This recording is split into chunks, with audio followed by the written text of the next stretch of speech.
Welcome back to the We Was Dragons podcast. I'm your host, Brandon. I'm your other host, Chanel. Don't do it.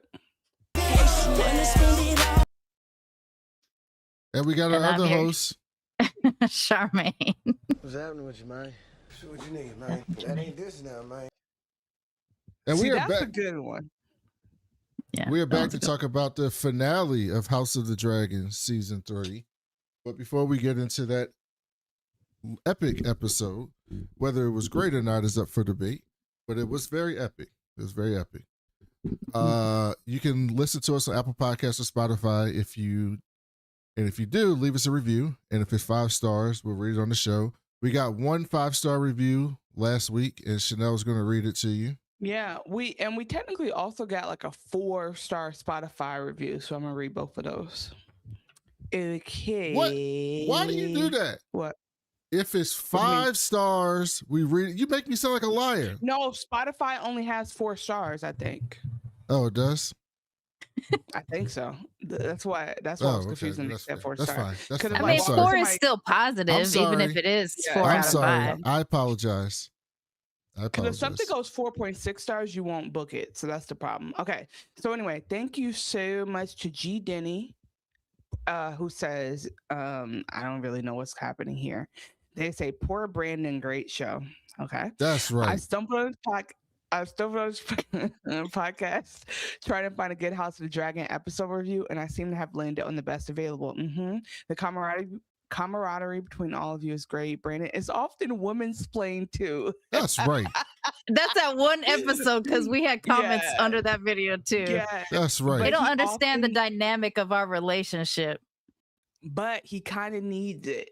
I'm a guy. I've been learning too. Also, see, and this is where he got me back. I really enjoyed the Jay-Z story a few weeks back, even if it was extremely long. It was extremely. It was a good. It was extremely long. It was a novelette. And Brandon was forced to prove his music knowledge throughout the story. Keep up the great work. Can't wait to hear your season finale review. Well, the day has come. Thank you so much. And also, we always say if you email us or reach out, we read it on the show.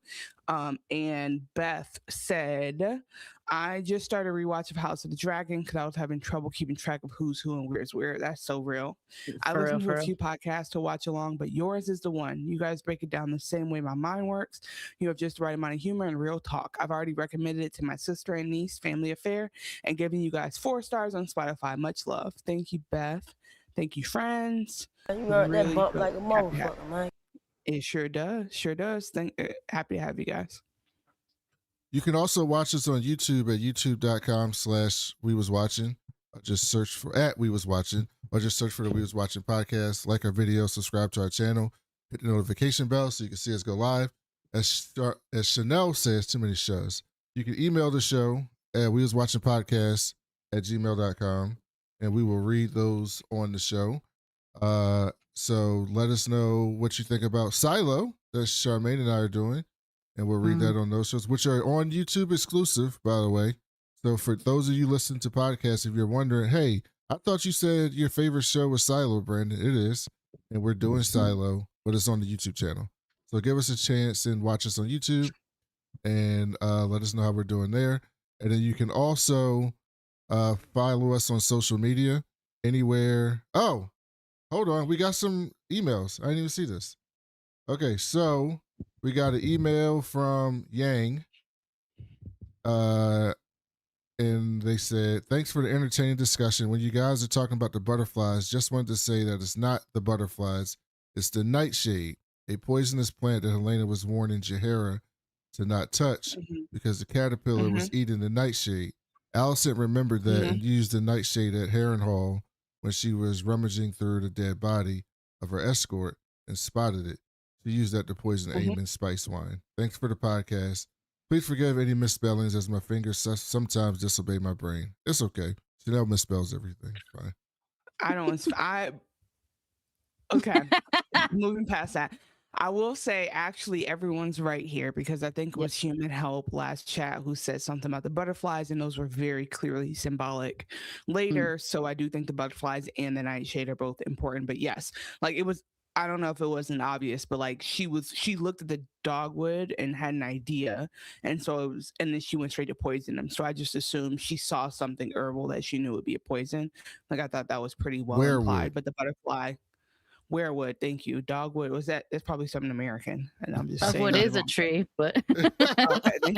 it's not in the song Ice and Fire, but it is a tree. Okay, yeah, thank you. Yeah, hey, at least word association. But yeah, I think that I put those two things together because she went to poison him right after that. But the butterflies, if we see the butterflies are always in a Helaena scene, that would make sense.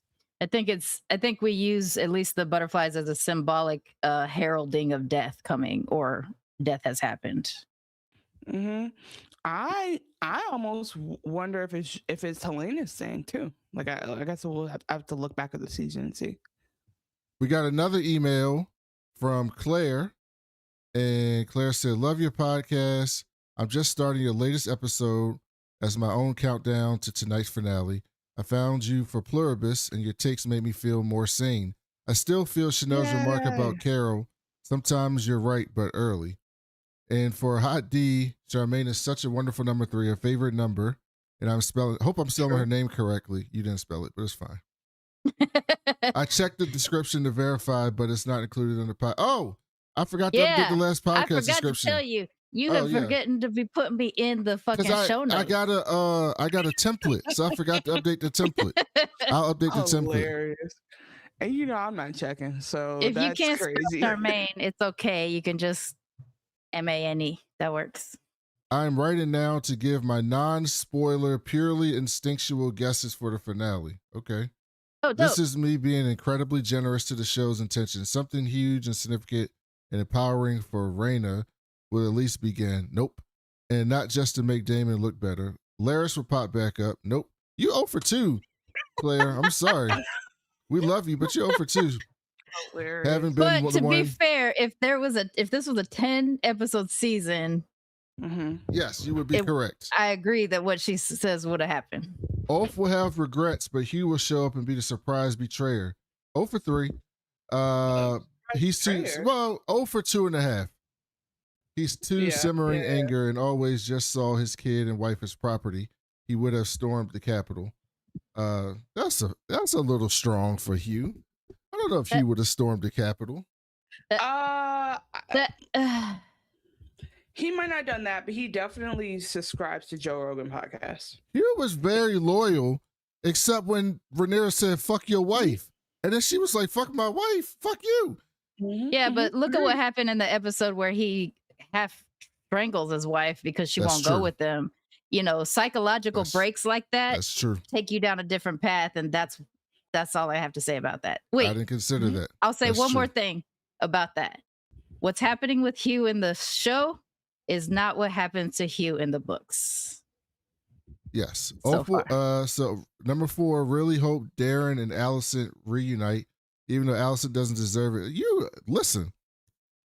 You gotta get some better theories, Claire. Okay, we need some better Claire. She said she was being incredibly generous. So, in a very hopeful and incredibly generous way, these are the theories. Big picture, the scope of the show. When she propped Aegon up by marrying Helaena to Aegon, she basically gave up her other kids. But I also human, and it's devastating to think their characters should never share the screen. Should never share the screen. I just want Helaena to be happy. She might be happy. She might be. And this is for next season.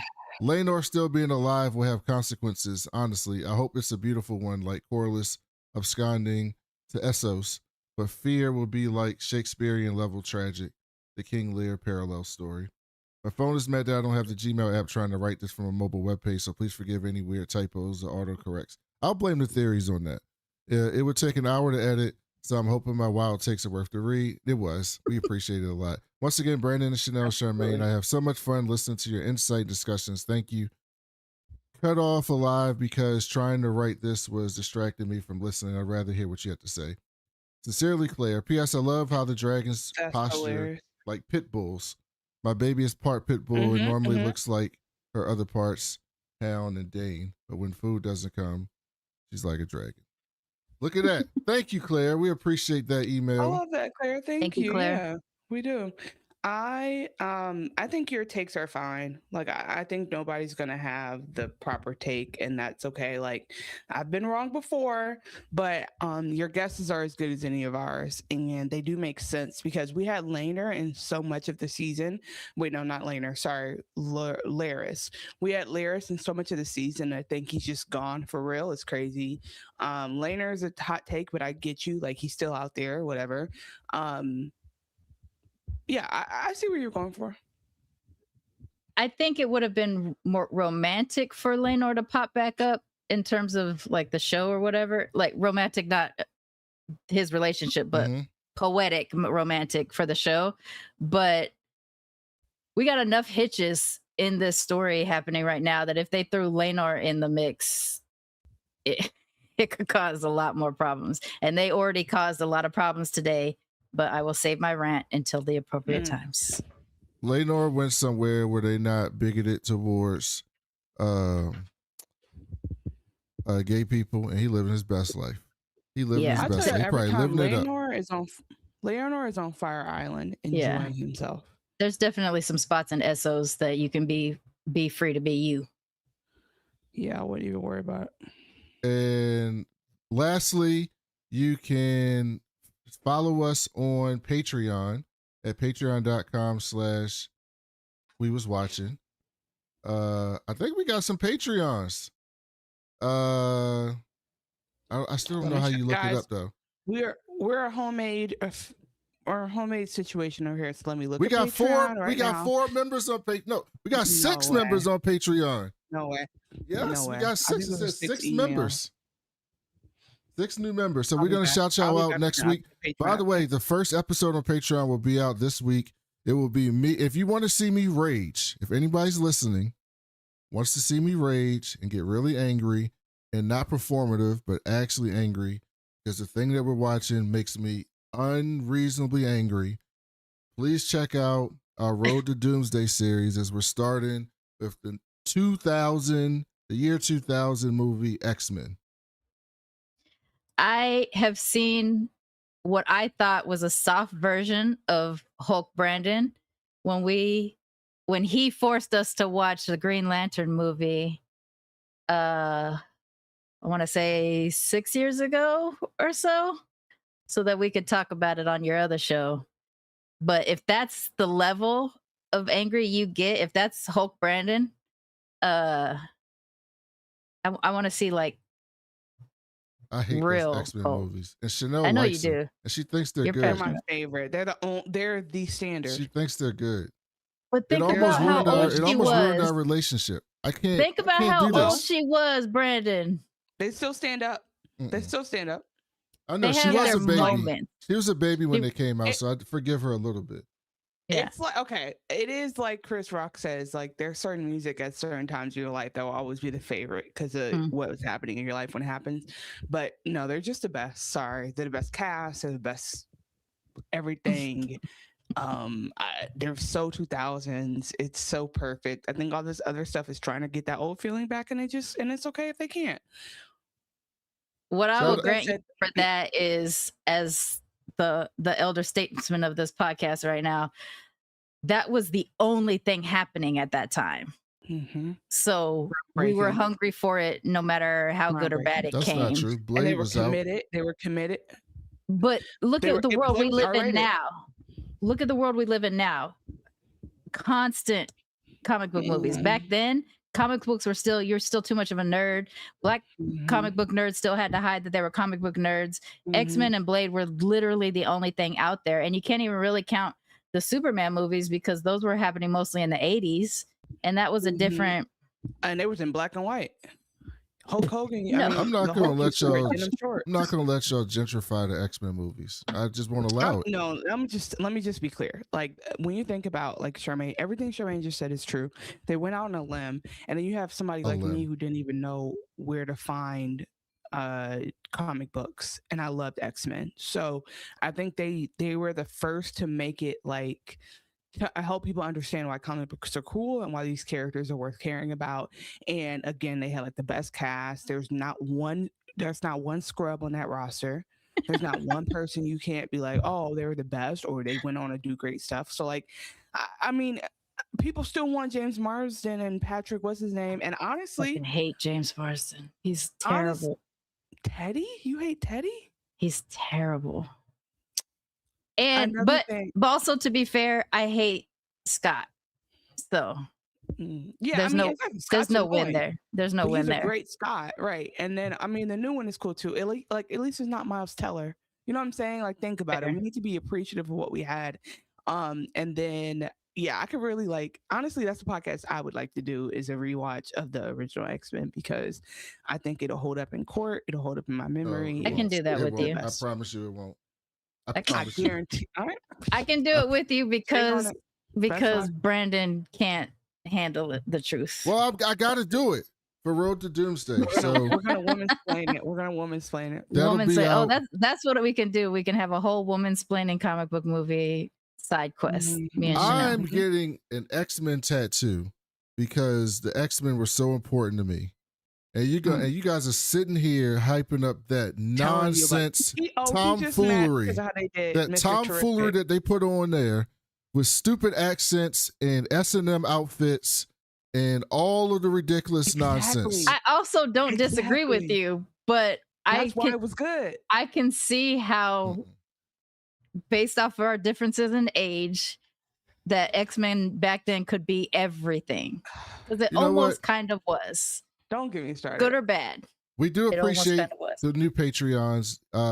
Actually, I do have your names. I'm going to give you guys a shout out, and then actually on the Patreon. So we have Danita, we have Sharmane, we have Stephanie, and we have Kayla. Thank you all for supporting the show. We appreciate y'all so much, and be on the lookout this week for our first episode on the Patreon. With that being said, I just, before we move on, I just want to say, Rebecca Romaine, they have Rebecca Romaine in a bodysuit, in a fish scale bodysuit, serving redhead fire engine. Do you know most of that was her body? There was very little. Exactly, she was naked. There was very little actual clothing on her body. That's what I'm saying. You had her slithering around like a creature, and you tell me that's not the best. Yeah. Everything, where did she play? Mystique. The new Mystiques are CGI. They're not even real. They're paid actors. Like, they're not Rebecca Romaine. So you're not. I don't want to find out that Rebecca Romaine has cancer because of that blue paint, though. That would be a. I didn't say she has it. I said I don't want to find out she has it. I'm like, oh my god, if she does, and you just put two and two together, no. And then we had Halle Berry as like a very unnecessary storm. Unnecessary storm. What has the worst line in the history of comic book movies? Do you know what happens to a frog when it gets hit by electricity? Yeah, Chanel likes that. She probably thought it was the greatest thing ever. Fucking hate that. It makes me so angry even to this day. But okay, fine. Okay, fine. Once upon a time in the projects, yo. You were making me mad, Chanel. So I usually ask, what'd you think about the finale? But Sharmane already told me before the show that she wants to rant about something that wasn't in the books. And Chanel never answers the question anyway. So I'm not even going to ask the question. But I will ask the question. We got 3 locations this episode. We got 3 locations. We got Tumbleton, we got King's Landing, and we got Harrenhal. I feel like we kind of got to do it in order a little bit. Oh. Kinda. I didn't put it in order. We can get Harrenhal out the way. Okay. So yeah, Harrenhal, then King's Landing, then Tumbleton, because Tumbleton's the meat. Hey, so. Guess what? For the first time this season, I got a video clip for Harrenhal. What? Yeah, that's so right. We can go to jail. That's right. Video clips are back, baby. It's for the finale. We got to do it big. Okay. Guys, if you're watching this in 2 months and there's a big skip in the audio, it's because Brandon played HBO and they got us on copyright. And they got us. So we go to Harrenhal. Sharmane. And Aemon was dreaming. And he wakes up and the Hot Witch is there. She saved his ass again. Fucking Hot Witch, man. I mean, that's what she is. And Aemon was like, you keep telling us. Mm-hmm. He's like, Alice, my mama poisoned me, didn't she? What the fuck kind of shit was that? And Alice was like, I tried to tell you, Like I dumbass. told you. You ain't want to listen. But look at you now, all alone, She just talking like about, me. no, that's my mama. You don't know my mama. I do know your mama, and I told you she came over some foolishness. That was an audio clip of their combo.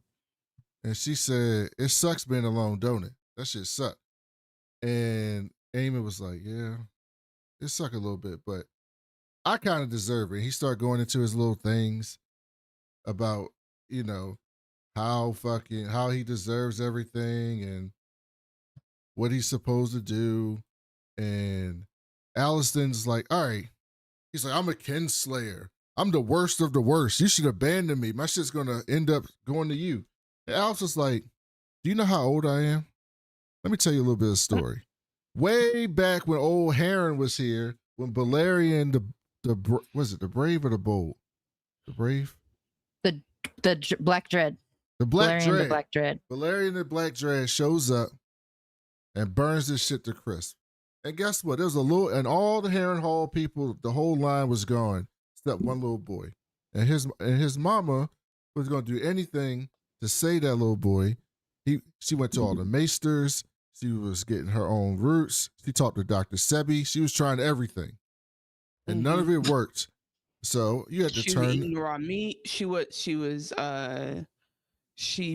vegan. She was Muslim for a little bit. She got sea moss and everything. It didn't work. So she had to turn to alternate means. And them alternate means still didn't save him. But by doing the best part is the ultimate means. She's like, all right, so then she got to get a little bit witchy. She had to think a little bit outside the box. Like she had to like talk to the devil and treat with creatures in the forest. And yeah, she may have like slaughtered a lamb. She was doing everything she could. Like that part was what I perked up because I'm like, what was you doing? That was anyway. That black ass she would have given anything for that little boy, but then she was cursed, and she was cursed to stay in this wretched place. And he died anyway. He died anyway. That's the sad part. And then she was like, all right, well, he dead. So let me just let me move back to my mama house. I have to rant a little bit. It's a baby rant. Baby rant. Mm-hmm. Alice's story isn't clear in the books. Accurate.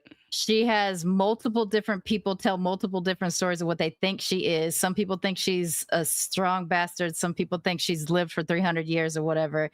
But this is now locking her in as 131-ish years old, a little bit older, I guess 150 because it's 131 years between the dance and Harrenhal's melting. So they basically they made her Lady Heron. There's no more Herons left except for her being a wife. That's a big fucking move on behalf of the show. That's a big ass move. It's not a huge rant. It's just like they're making a canon in people's minds who don't read the books. And it's going to be hard to talk to George if you see him at a con. That's all I'm saying. I like baby rant. Oh, he's going to be upset that they made the decision. Look, yeah, fuck George. I think he'd be upset. Should have wrote a better book. Shouldn't have wrote a history book. I don't mind it. I think it actually. Yeah. I think it's clean to make it be like her magic is so locked into the magic of Harrenhal because everything happens based off of the melting. I'm fine with it. I'm just saying the shows naturally create a canon for people, and that's a big canon decision. So what's her glamour? Sharmane? She got to be wearing a glamour. Not necessarily. Not every witch needs a glamour. I mean, obviously, Melisandre did, but not every witch needs it. It depends on what kind of black magic she's dabbling in. Her magic seems to be tied to the green men in some way. I assume because she's a very naturalist style witchy person. We got a comment from Jaguars. That story is flimsy as hell. The history and lore video says that when Balerion lit up Harrenhal, everyone died. Everyone, no exceptions. House, what is Horay? It means Heron. Oh, Heron went extinct, which is confirmed in the wiki. Yeah, but they knew Alice was there. Everybody knew Alice was there, but they didn't know where she came from. So that is in the books. what I think is happening with that comment, and correct me if I'm wrong, like the books, even though Fire and Blood is written as told to history by multiple people, and so you can't even lock it in necessarily as true history, even though that is the case, it's still basically the canon of the Song of Ice and Fire world. So it's possible to make it work for the show. It would be like, the story is everybody died at Harrenhal, from the workers to the Herons to everybody, blah, blah, blah, blah, blah. But nobody knew that Alice hid in waiting or whatever. You know, maybe she went over to the island and shit, and she was just like locking in with her little magic baby, and then it didn't work out. And so she popped back up at Harren. Like, that is a way you can make it work. But again, the show is making some big decisions on behalf of But the book does allude to her potentially being at Harrenhal for a long time, like serving different houses that lived there, that lived in the Harrenhal. Yeah, no, I think like one, she could totally be a scammer. That's fine. But if this is true and they're canonizing it, I hear what Sharmane is saying. Like they're locking her into a narrative, but I think honestly I have respect for them just making a decision, because to have like this witch who just floats around Harrenhal and never addressed it is kind of silly, in my opinion, from a story writing perspective. So I think it's fine, like unless we find that they do turn around and like mess up the whole lore some kind of way. Yeah, I'm fine with it. I think in making this decision, they don't make a butterfly effect like some of the stuff that is happening in this episode. Yeah, exactly. I think it's fine because it's kind of negligible if she is Lady Harren or not. What's important is that she's clearly a magical bitch of that castle. Mm-hmm, that's the most important aspect of it. Yep. And so what happens in her future over the next couple things that are happening in the dance, she could be Lady Harren or she could just be a witchy bitch. It does not actually matter, even though she has some significance happening in the story. Like, it's kind of fine. Yeah, and they're establishing that she can't leave Harrenhal either. So like if her and Aemon are going to be together, that's going to be his home base for sure now. So they've established those two things. I just thought it was crazy that she said she did all that dark magic just to actually still she did all that dark magic to save her son, and now we realize she lives there permanently. She can't leave. So that's all very relevant. And then and I think it just explains why there's like some deep magic in there, why she knows everything, why she remembers what dragon eggs are. Like, I do think it just is like a confirmation step. That's fine. And so, so Aemon is like, all right, this is my girl now. I know her secret. She know mine. She don't even care that I'm a kinslayer because she's a witch stuck in a genie stuck in a bottle. Like, and she's into the mommy kink stuff. It works out. So she had win-win. Exactly. She's like, I'm old as hell. You young as hell. It's fine. Yeah. Leah said, which we'll get to later, I'm glad Team Black got a piece of humble pie. Listen, Leah, I'm going to gloat when we get to King's Landing. Because I've been telling Chanel and you listeners since season 1 that Team Black and Rhaenyra are not the baby faces, and y'all treat them like baby faces. She was a victim, not a hero. I said that 4 years ago, and I am vindicated. Vindication. Relax, bro. First of all, vindication and a character changing over time is two different things, hon. She didn't change to me. The greens and the blacks are equally bad. They're just it's pick your poison bad. Like, root for which bad you want. Thank you, Sharmane. That's what it's been the whole time. I never not said that. No, we got the tape. We got the tape, Chanel. Aemon couldn't believe this story. You don't have the time to go back and recap anything I've said, so we're good. You think I don't? Aemon can't He'll believe do this it just to spite you, and you know he will. Honestly, it's been great because the show need clips. That would be wonderful. Please click this controversial clip and tell people I'm wrong, and this is why you should come watch the show because it's so wrong. That would be cool. And they bond over their grief in unfortunate circumstances. And then Aemon goes back to sleep. And he wake up later and he hear a dragon. And he's like, oh shit, my baby back. My girl is back. And he hops out of bed and he goes outside to go see Vhagar. And he see a dragon come. He knows that ain't Vhagar. It ain't Vhagar. It ain't Vhagar. And he can't believe it. He drops to his knees, and Aegon rolls up. This is my favorite scene of the whole show. This was so good. This is my favorite scene. Yeah, it was pretty decent. I got a clip for this scene.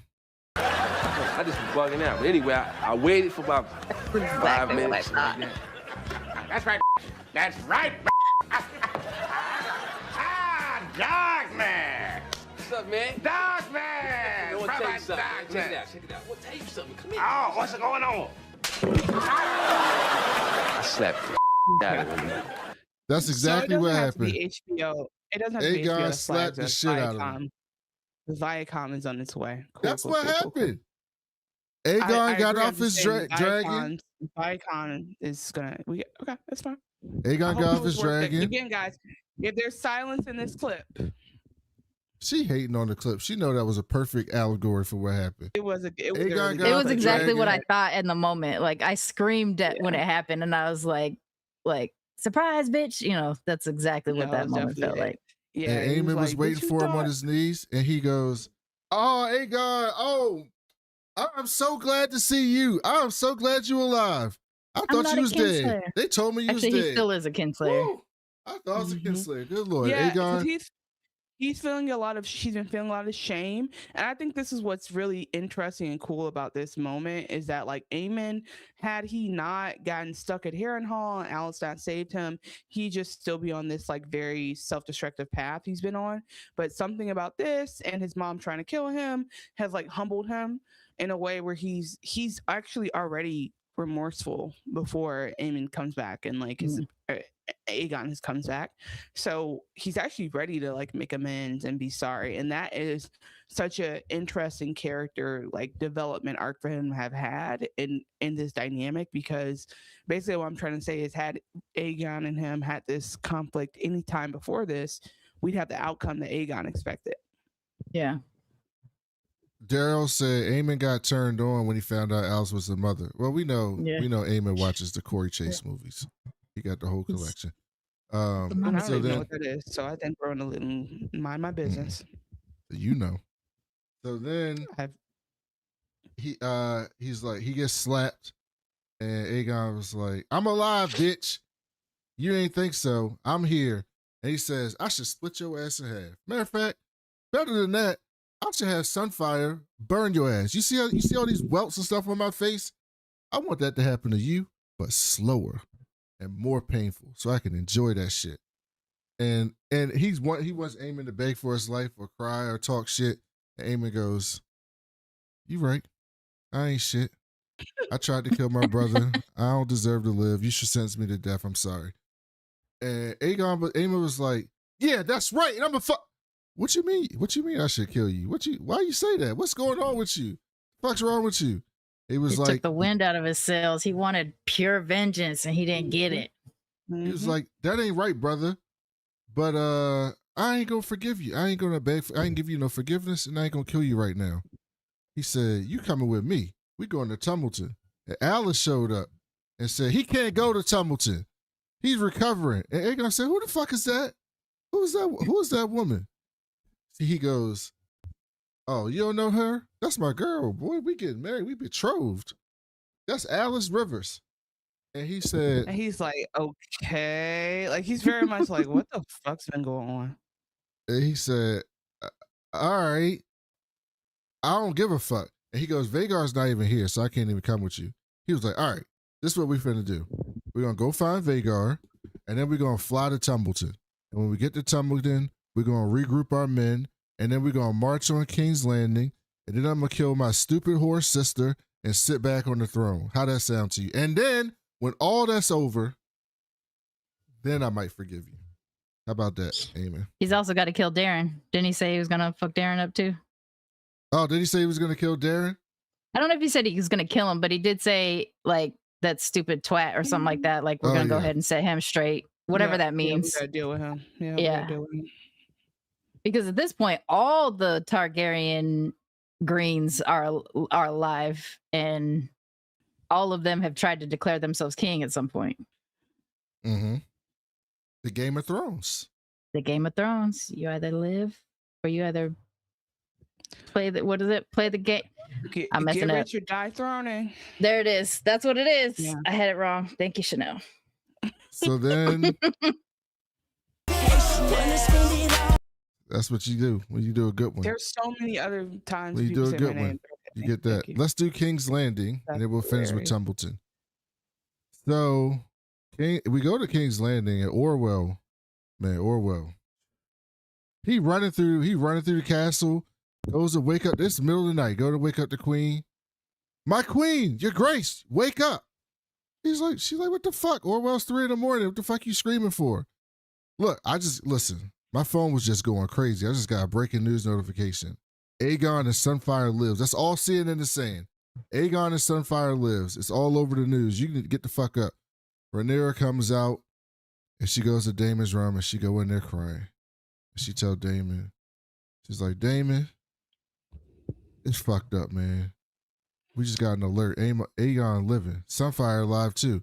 He says, Sunfyre and Aegon are fucking dead. What are you talking about? She goes, no, look at my phone. There's a picture of them right there burning the Mooten host at Rook's Rest. And they alive. And I actually was like very annoyed with Rhaenyra. I'm like, ugh. Like, it's not like I don't want her to be whinging. It's not that. It's just like she falls apart too quick every time. Yes, exactly. And I'm just like, girl, like, is you raised for this or no? Yeah. She's not. I've been telling you that since she was a kid. And they say she says, look, all the great houses, they tweeting about me, laughing at me, sharing memes and shit. They got the Undertaker waking up from the dead, acting like Aegon, exactly, like it's fucked up. Yeah. Like they making fun of me. And she said, they saying because the dragon and the king got resurrected, that mean the gods want him. So now the church folks don't like me. So. Yeah, exactly. Yep. Because, I mean, mind you, they already were like, hey, we're skeptical about this because, like, we need to see a sign from God, not just you telling us. And then this does feel like a sign from God. And I'm not going to lie, I get it. Like, I would be like, wait, what do you mean? You telling me Obama just rose on the 3rd day? And I'm supposed to not vote for him again? No, 3 terms. Like, it's just so easy to fall for it. Yeah, in this world, the way they put stake in predictions and portents and all that kind of stuff, it would absolutely make sense that everybody would be like, "Oh, this justifies Aegon." And she said, "Yeah, the church folks don't like me no more. They say he was meant to be." And Daemon said, "Fuck them guys. We don't even believe in them guys. We from the old Valyria. Okay, we got dragon blood. You got absolute power. You just gotta wield it. Fuck those people." And Rhaenyra said, "Fuck Viserys." And Daemon was like, "Good. I'm glad you finally said. I've been saying that my whole life. Fuck Viserys. I'm glad you finally came around." Daemon then talks to her. This is what she needed. Like, this is the encouragement she needed. But again, annoying as hell. It's such a repeat thing where like some news happens, it's not going her way. She crashes out.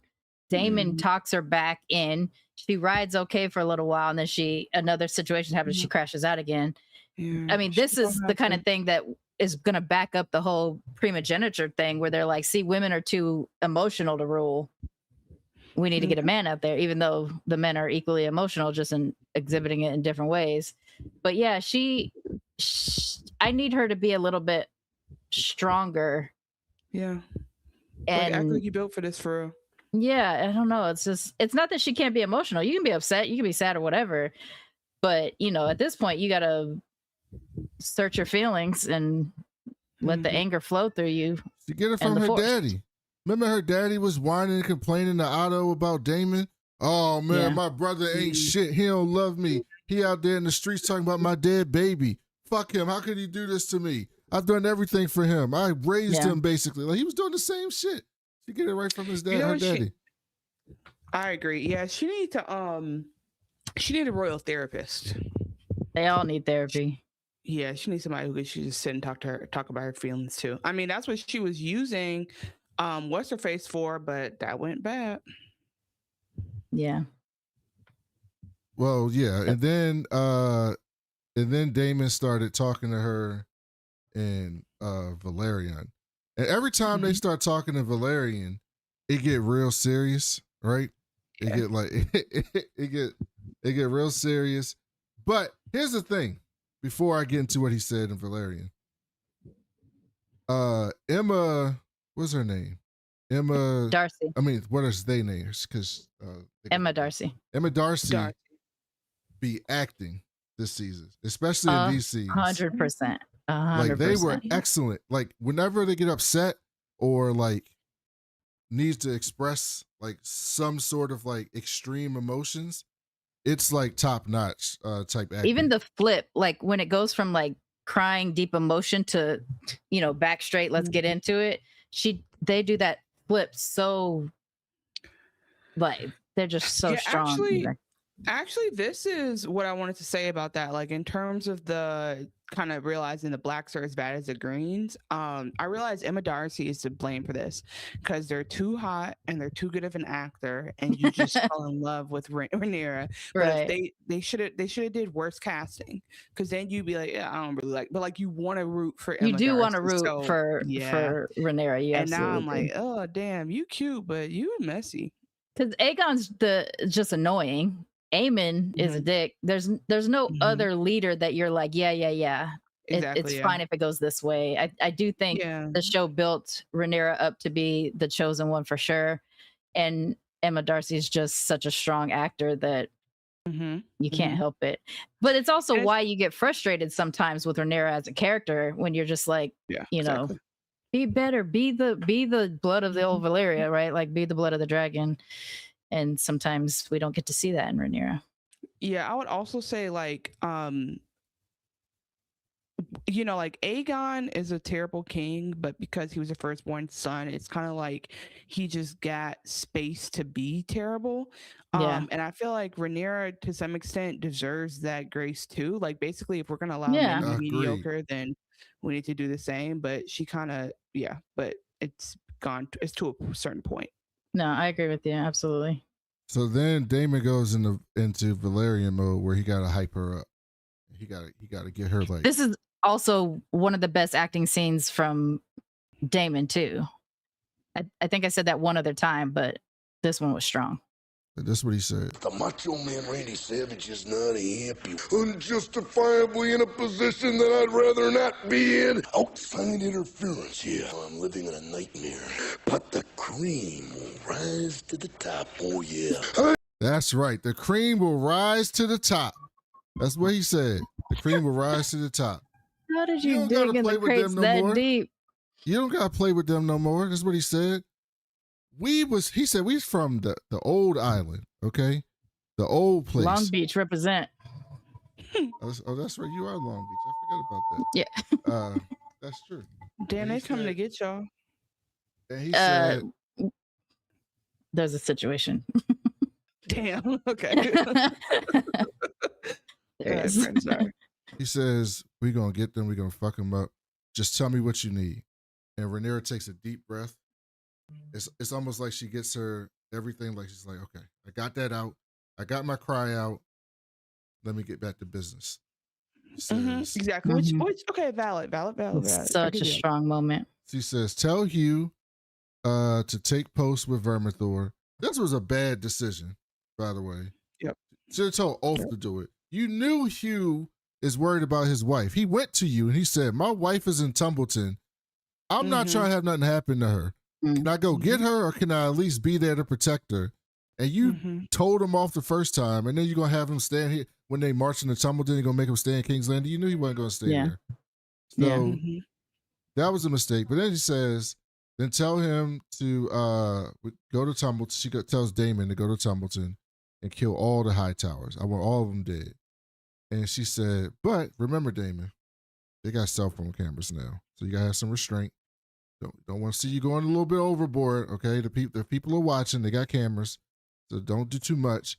And she says, once Ormund and Darren are dead, I'll find Aegon's bitch ass and kill him myself. And then I was like, that's right, Rhaenyra. That's how you do it. And exactly. so, you got to fight back a little bit. But then she leaving, and Baela comes up, and she was like, stepmom, got a question for you. What you gonna do about my grandsire? Because you know he held captive over there. You can't just burn the city down. You're gonna kill my grandsire. That's your hand. And Rhaenyra says, when we take the city, I'll send someone in. We'll find it. I love how she does this. Like, Emma does this like thing with her hands. It's like very matter of fact. They're like, we're gonna do this and we'll do this. And then Baela's like, nah, that ain't gonna work for me. That's not good enough. That's your hand. We need to get him. He dedicated his service to you. And Rhaenyra was like, I got no ill will towards your grandsire. He helped me a little bit. I'm cool with him, but he made his own wish. He wanted to go fuck with the pirates.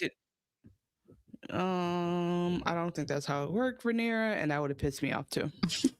And then, well, this goes back to what we've been complaining about with Rhaenyra, is that in terms of leadership, Rhaenyra's focus is I'm the queen, so loyalty flows towards me, versus I need to give my people something. You know, it can't just be loyalty and not a reciprocation of any kind. She's thinking like, everybody understands that this is dramatic, so we're all going to pause on me gifting you until after the war's over. After the war's over, I'm going to clear my debt.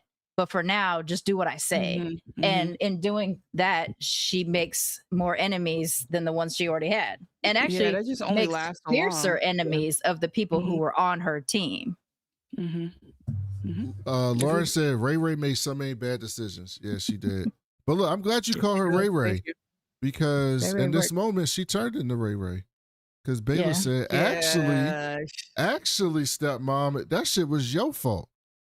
It's your fucking fault. You used people. You got me and Adam out here looking for fucking Vhagar. And what do we get for that? We don't even get no bread.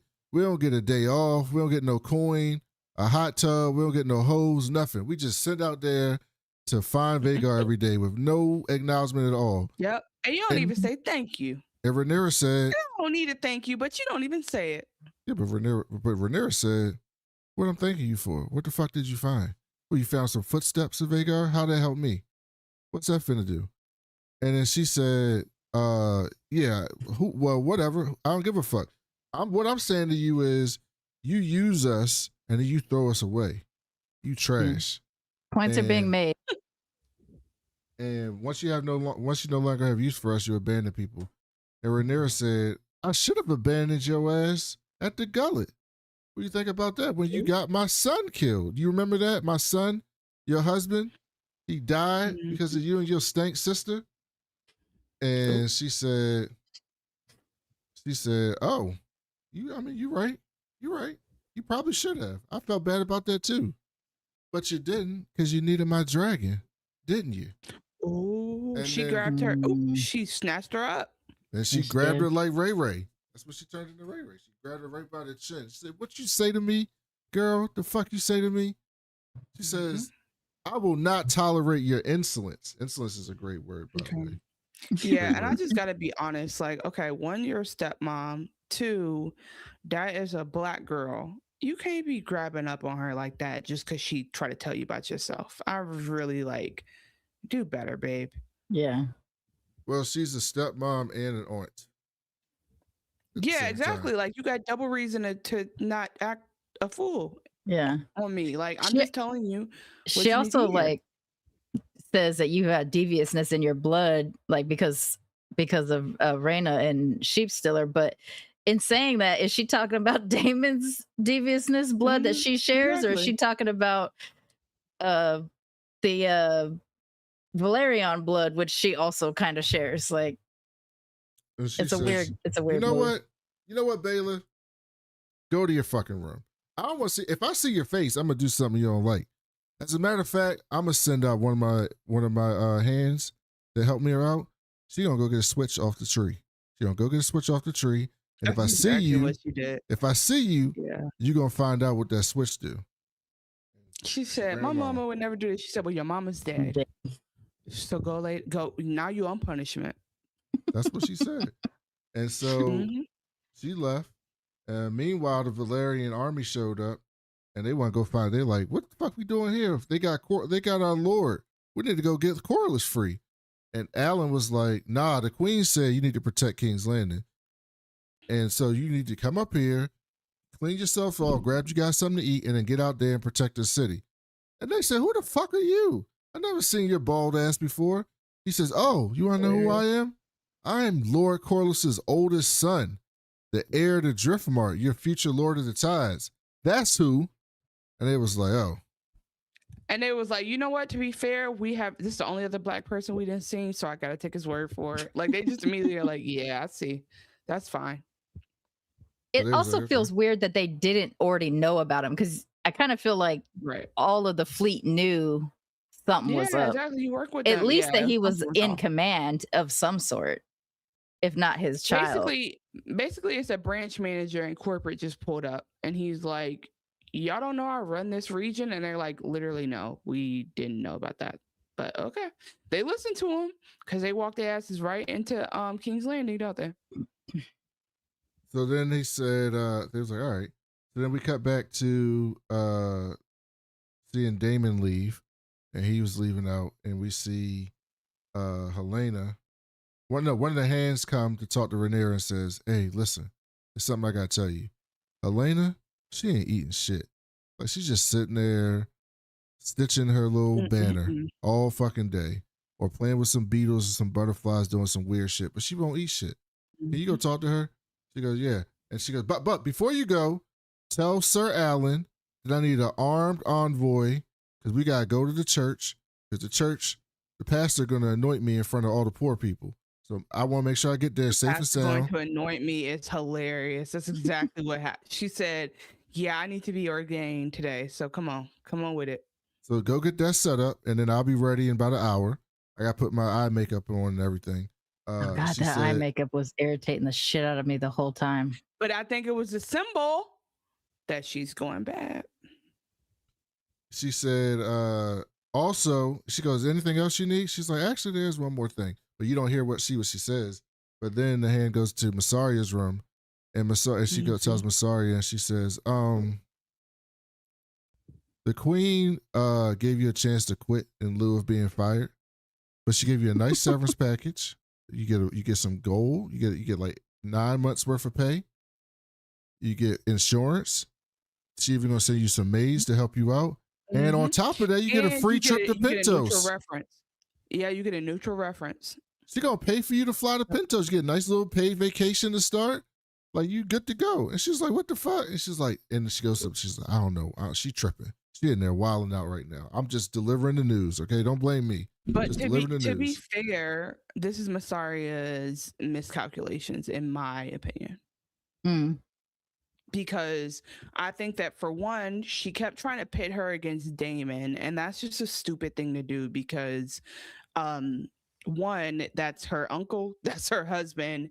He predates you. He speaks High Valyrian. Like, there's just certain things y'all are going to always share that Mysaria could only try to share. And then, not to say that she knows this, but when Daemon was keeping secrets, it was very much justified. Like, it was like one of the only secrets that made sense. He was protecting his literal granddaughter. But when damn, you're right. When she's keeping, that's Corlys's granddaughter. When when Mysaria's keeping secrets, it's because she doesn't trust her. And so that's a different thing. And then, not to mention, like, I think the sexuality of it all is also a thing. It's like, you have caused me to, like, go too far. Instead of taking accountability, I'm gonna remove you. Like, I'm gonna treat you like the mistress. And I have another joke, but I don't know if it's like, yes, you may be bisexual, but the dick's always going to win. So I just... That's right. I think... That's right. Come on, don't do that, Brandon. I think it's... Yeah, like, what? As a representative bisexual here, don't do that shit. I think... I think also another miscalculation is she talks down Daemon and then fucks her. So you're going to tell me... You're going to show me that you're trying to manipulate me if you're going to give me the sugar after the salt, right? Like, it's going to be obvious if it happens every time. And it seems like their dynamic might be like that. So she goes, she take her severance package and she leaves, and security escorts her out. She had to grab her laptop and all her stuff, though. When they see Helaena outside, though, she get outside, Helaena out there playing with some bugs or some shit. And they come out there and they go, Helaena, it's time to go inside. You've been, your playtime's over. Recess is over. Let's come on inside. So she started walking back inside and she sees a gray mare that was in her dreams just sitting there. And she was like, God damn. Fuck, man, these fucking dragon dreams. Why they gotta be so real? And then as she's leaving, Helaena sees Mysaria and security had like completely taken her out at this point. And she says, hey, Helaena, Rhaenyra ain't shit. And she ain't never gonna let you go. Fuck her. You gotta figure this shit out yourself. And so Helena's like, God, first the mayor, now this shit. Like, what the fuck? And so Helaena goes inside and then, she looks real sad. So then we see Rhaenyra go to her room and she's like, come on, sis. You gotta eat. Think about that baby. And she said, I'm fine. I don't gotta eat shit. I'm all right. Rhaenyra says, and she you says, gotta give her credit for what she said. She said, you're thinking about him too. Yeah, she said, you're thinking about him too. Rhaenyra says, how you know it's a boy? Was he in your dream? Tell me about him. What's his name? What you gonna look like? And yeah, Rhaenyra, it's like obviously very manipulative. That's not like facetious. It's like she's coming and pretend. She's basically like, Helaena, I know you're emotional, so I'm gonna act like a sister. But Helena's like, Helaena is not super savvy, but she's savvy enough to be like. Helena's very autistic. She's like, I don't think you mean that. Like she's like super green. The card they showed me told me that this is deceit. yes. Yeah, like that's exactly what it was. And yeah, but that's exactly I it. will say, like, another reason why Rhaenyra is like not quite cutting it for me is like she takes a tapestry and just puts it down. And it's like, if you were thinking about dragon dreaming and like if you were just like fully present and not just trying to get the thing you want, you might take a step back, be a wiser leader and be like, tell me about what you've been sewing. What have you been dreaming? Like she only wants to know about her own thing instead of realizing like, I need to hear everything that's going on because I could be missing something. So I think that's, and again, another miss by her. So then she says, why are you doing that? Why can't you just talk to me like my sister? And she goes, I am your sister. I'm not gonna harm you. I told your mama I'm not gonna harm you. I even let you go back outside. I ain't had to let you go outside. I let you go outside. We good. Helaena said, do you think life is more than not being dead? And then Rhaenyra was like, oh, that was deep. And then it was a good line. Helaena was that was like, a good line. Yeah, it's cool. Helaena was like, plus, my daddy would hate your ass for this. Well, she said, our daddy would hate your ass for this. And Rhaenyra was like, man, his bitch ass the reason why we here. The fuck you talking about? He should have said some shit. Both of y'all are right. Yeah. And then Helaena started talking about this beetle. She's like, there's this beetle outside and it come in the springtime. And Rhaenyra was like, what the fuck is that smell over there? What is that? She was like, that? She's like, outside. That's nice. Yeah, she's like, make sure you show me when it comes back around. Like, would love to see it. Anyways. And Helaena said, what you think about that? And she was like, just like Chanel said. And Helaena was like, you don't give a fuck. You pretending. She's like, you know what? Like, wait a minute. Everything you care about is ugly. This house is ugly. That dress, ugly. All the food you give me, ugly. And you know what's the ugliest thing of them all? You ugly. And Rhaenyra ain't like that. She read her real simple, yep. Rhaenyra said, you either gonna eat or you gonna force my hand. And Helaena was like, huh. And she picked up her little banner and started knitting again. And Rhaenyra was like, okay. And she snaps her fingers. I will say this. She did warn her ass. And guys come over there and grab her and sit her down. They start feeding her porridge in her mouth. It's just pouring it right down her mouth. This bothers me too. Like, I understand the force feeding thing, but the way they were force feeding her could have killed her. Like, she's all choking and shit. Like, the way, like, come on, be smart, guys. They ain't got no feeding tubes. They don't know. That's what they had to do back then. But she didn't have to be leaning down like this and it while continually pouring. You know, you just like, you pour some in, you plug her nose and you cover her mouth. So she's got to get to a point that she swallows it. Like, I don't know why I know that, but it's force feeding 101. Yeah, why do you know that? I watch a lot of true crime. I don't know. I bet. I will say, like, And then I think we mentioned already, but Mysaria, when she's being escorted out, was like, don't trust her. And so as soon as she says that, this happens, and she basically says you'll never be free, which is not wrong. And then when she mentions it's a son, that further confirms it. Like, it is the reality that she has to manage her heirs.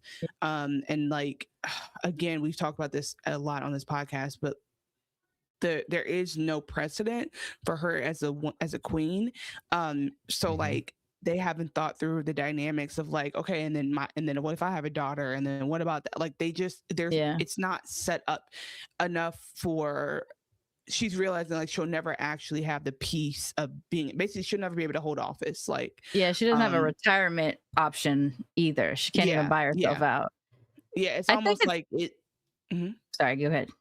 It's just almost like this is a one-off, because everyone's gonna unless, like, again, I was shout out to Seb, friend of the show. I was texting with him about the finale, and he was like, damn, I almost rooted for Aegon this episode. And I was like, I'm rooting for democracy. Like, because here's the thing, they need to be able to choose their president at this point, because the problem is this is always going to keep happening, because power corrupts absolutely. That's the real egg, Shino. The first egg. Oh, the real egg. I don't know about that. Wait, hold on. Okay, dumb question, but my brain's turned off. Night of the Dragons is Night of the Dragons. Night of the Seven Kingdoms is pre or no? It's like after this. Some years after this, and it's about 70 years or so before the Game of Thrones. Okay, so Egg is named after all these other Aegons. So Egg is Aegon the 5th, and the Aegon we see is Aegon the 2nd. Second, right? So there's gonna be, and then Aegon, he had another kid. Is that's the one? No. Rhaenyra's Aegon. Rhaenyra got an Aegon. Is Daemon's kids. That's the one who's hidden away. That Aegon is gone. Pentos. Okay. Yeah. Well, okay. Speaking of spoilers, this is a problem, y'all. Yeah. This happened in the past. So if Rhaenyra's son is the third, then that tells you something about something, right? Like, you start to put it together. So, but it's not a spoiler, because it's talked about in Game of Thrones. So Game of Thrones have already told you who's alive and who's dead. They've already told us that. So for people Game of Thrones already, exactly. That's my point. Like, Game of Thrones already told us everyone's dead, because it's 300 years in the future. So I would say, like, when we're talking about even if they survive the dance, they're still dead at this point. Yeah. So I'm like, we're just quibbling about like the order of events, basically, is what I'm trying to say. So apologies if we're getting into spoilers. I do understand people being like, hey, I'm not going to say anything because I know what's going to happen, and that kind of giving you an inkling. But sorry, we're not spoiler free. We never claimed to be. And before we move on, though, I just been meaning to do this because I was okay. So before the show, guys, Brandon told me about this game, and I was very distracted by it. And now I'm back. I looked at the chat, and it blew up. So shout out to Jaguar, Leah, Daryl. Okay, you guys are all in here, so hold on, let me find somebody new. Lauren Lowe, welcome back. Okay, great. And Abdul, thank you so much for being here. Basically, what we're talking about is that Aemon's changed. Aegon's alive. Rhaenyra was blubbering, talking about he is risen. They laugh so hard. TV show Rhaenyra is making bad decisions. Is this y'all queen? More about her back and forth with Daemon. Leah said that Daemon and Rhaenyra only have chemistry when they're being evil and vengeful. That's kind of thing. Proud of Baela. I want Baela and them to grab Corlys and fly off somewhere peaceful. Yeah, but Black people can't have peace. I feel like Daemon and Rhaenyra's kink is ruling. Like, if they get a chance to like, I feel like their connection is almost like a sexual kink, because when it's like, when she's being a queen, he's there for it, but when she's not, he's like, don't make me not love you anymore. Yeah, I totally agree. I think there's just something like, there's a trauma bond there in terms of they she ultimately, Rhaenyra wants this thing that, again, like Helaena says, is ugly, and he doesn't want it anymore, but he also is like committed so much of his life to it that they're bonded to the throne more than to each other. But then because of that, they're bonded to each other. The last comments is that Alan is honorable to his demise, not a fan. That's crazy how we turn on Alan in one episode, but he deserved it. That's fast. Yeah, but I'm actually upset with him. Rhaenyra making that comment was crazy because they all share the same blood. Agree. They all share the same brain cell too. I love the scene with her all together staring off a drift mark. Okay, so she never told one whisper, hit the road. Oh, Leah said Mysaria need to hit the road. She didn't tell not one whisper. And I agree. Like, you was not whispering of secrets like you were supposed to be. Okay, she couldn't see the shit from the foggy mirror. And she was gonna tell Rhaenyra that Helaena was pregnant, but Rhaenyra told her not now. Yeah, that's true. I don't remember that. Basically, like Mysaria maybe would have told her, but then other stuff going on, so we don't know if she would. But I don't agree. I think she could have woke up and told her. She said Rhaenyra had post-nut clarity, absolutely, and that's exactly what happened. That was true. And then afterwards, post-nut cloudiness. She fired her master of whispers. She know everything. But she already knows that she's betraying her, I think. I think she's already suspicious in some way, shape, or form. Keep them close. I don't know why those soldiers who were escorting Mysaria let her talk to Helaena as long as she did.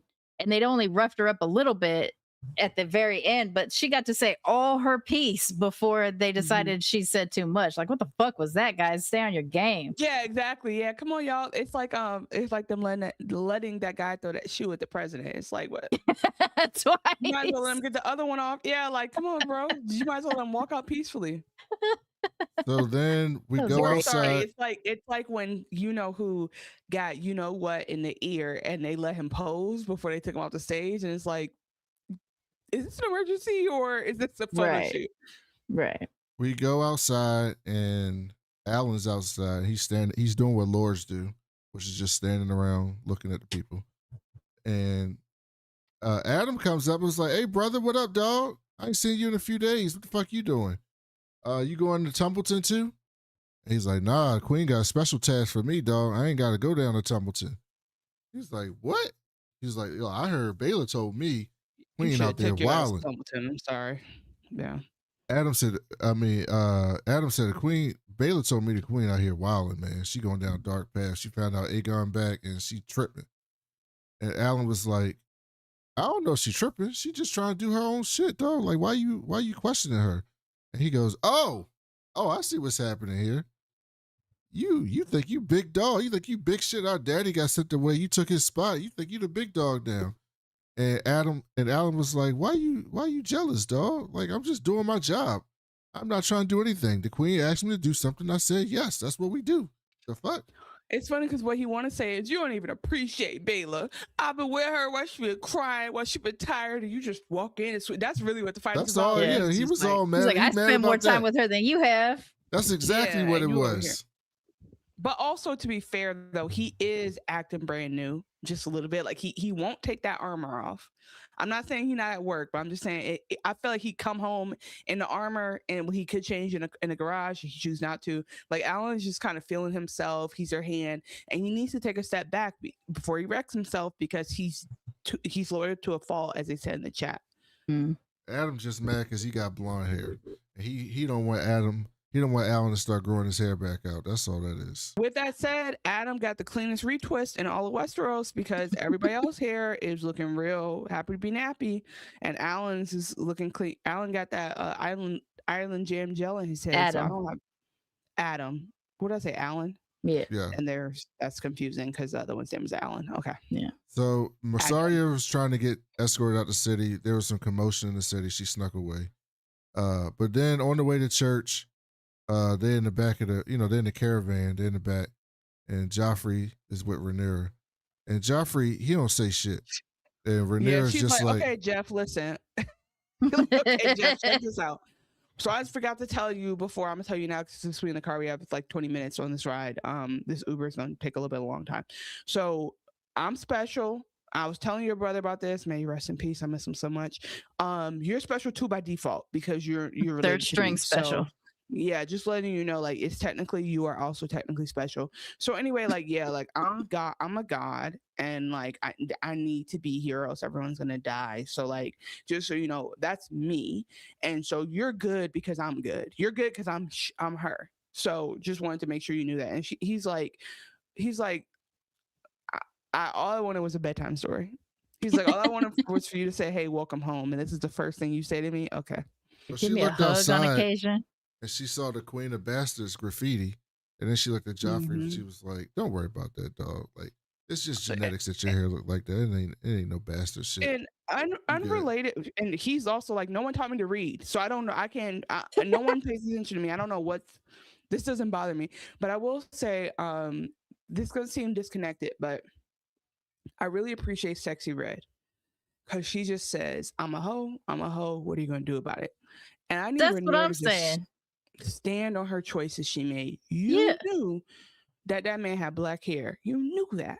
And you know that Targaryens are only blonde when they're both blonde. Like, you knew that. Yeah.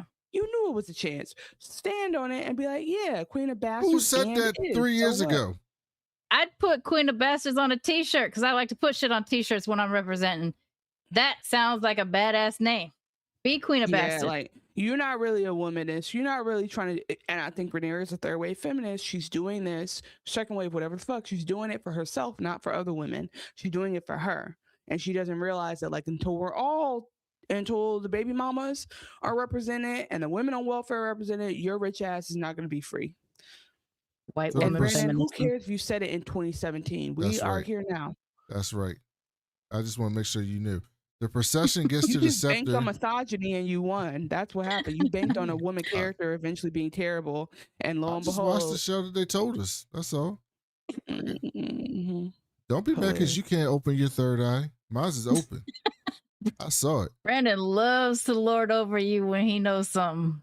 So then the procession gets to the scepter. And it'll make me I'm just going to double down at this point, but okay. And the High Septon comes in and was like, this is not Texas, sir. We do not let weapons in the house of worship. And Rhaenyra said, I like that. Very Rhaenyra good. said, fuck all that. Listen, this is what I need you to do, all right? The congregation and all the poor people, they outside. They waiting for you to come outside. You're going to anoint me to them. You're going to say, Rhaenyra, you're the chosen one. You're great. You're the real queen of Westeros. We love you. The guys chose you. And then you're going to come back in here and sit your ass down. How about that? And High Septon said, I don't know if you heard, but Twitter saying Aegon back. And if Aegon back, princess, that means he is the king. And she goes, did you call me princess? He said, do you hear the Holy Ghost up in here? I don't. I think I'm changing my predictions today. I think that Aegon is the king and that's it. And until God wake me up out of my sleep and tell me that you're the queen, I'm not doing it. I ain't going. And she said, a word? He's like, yeah. She goes, so I guess you hate the government then and you're a traitor and I'm about to y'all gonna be paying taxes next year.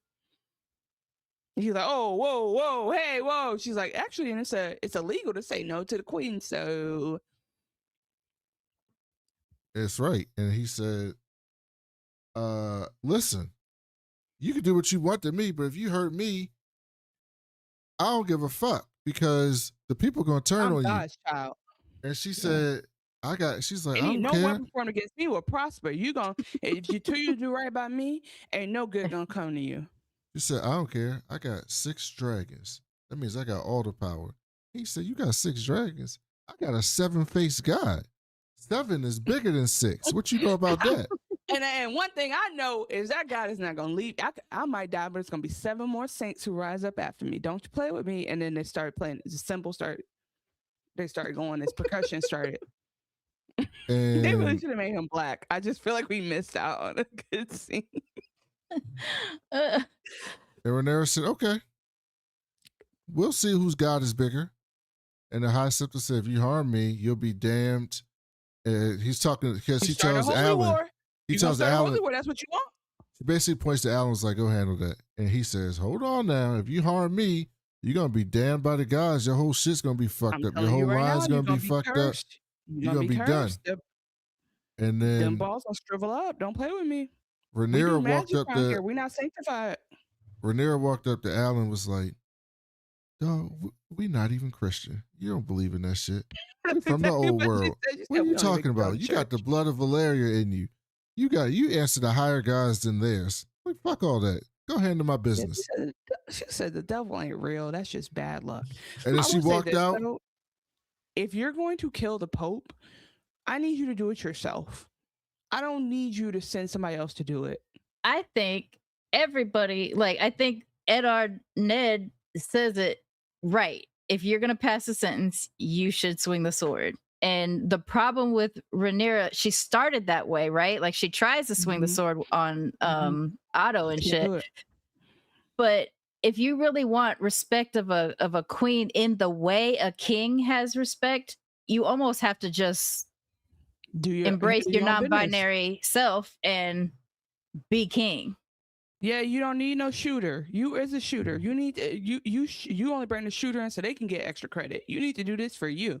And I think I think this is okay. I actually went and Googled, like, does Alan get cursed for killing the Septon? Like, what the hell? Because I think that is a lot, right? Like, I don't have to be super religious to like not bring harm to a holy figure. Yeah. You know what I mean? Like, I'm gonna leave the priest alone.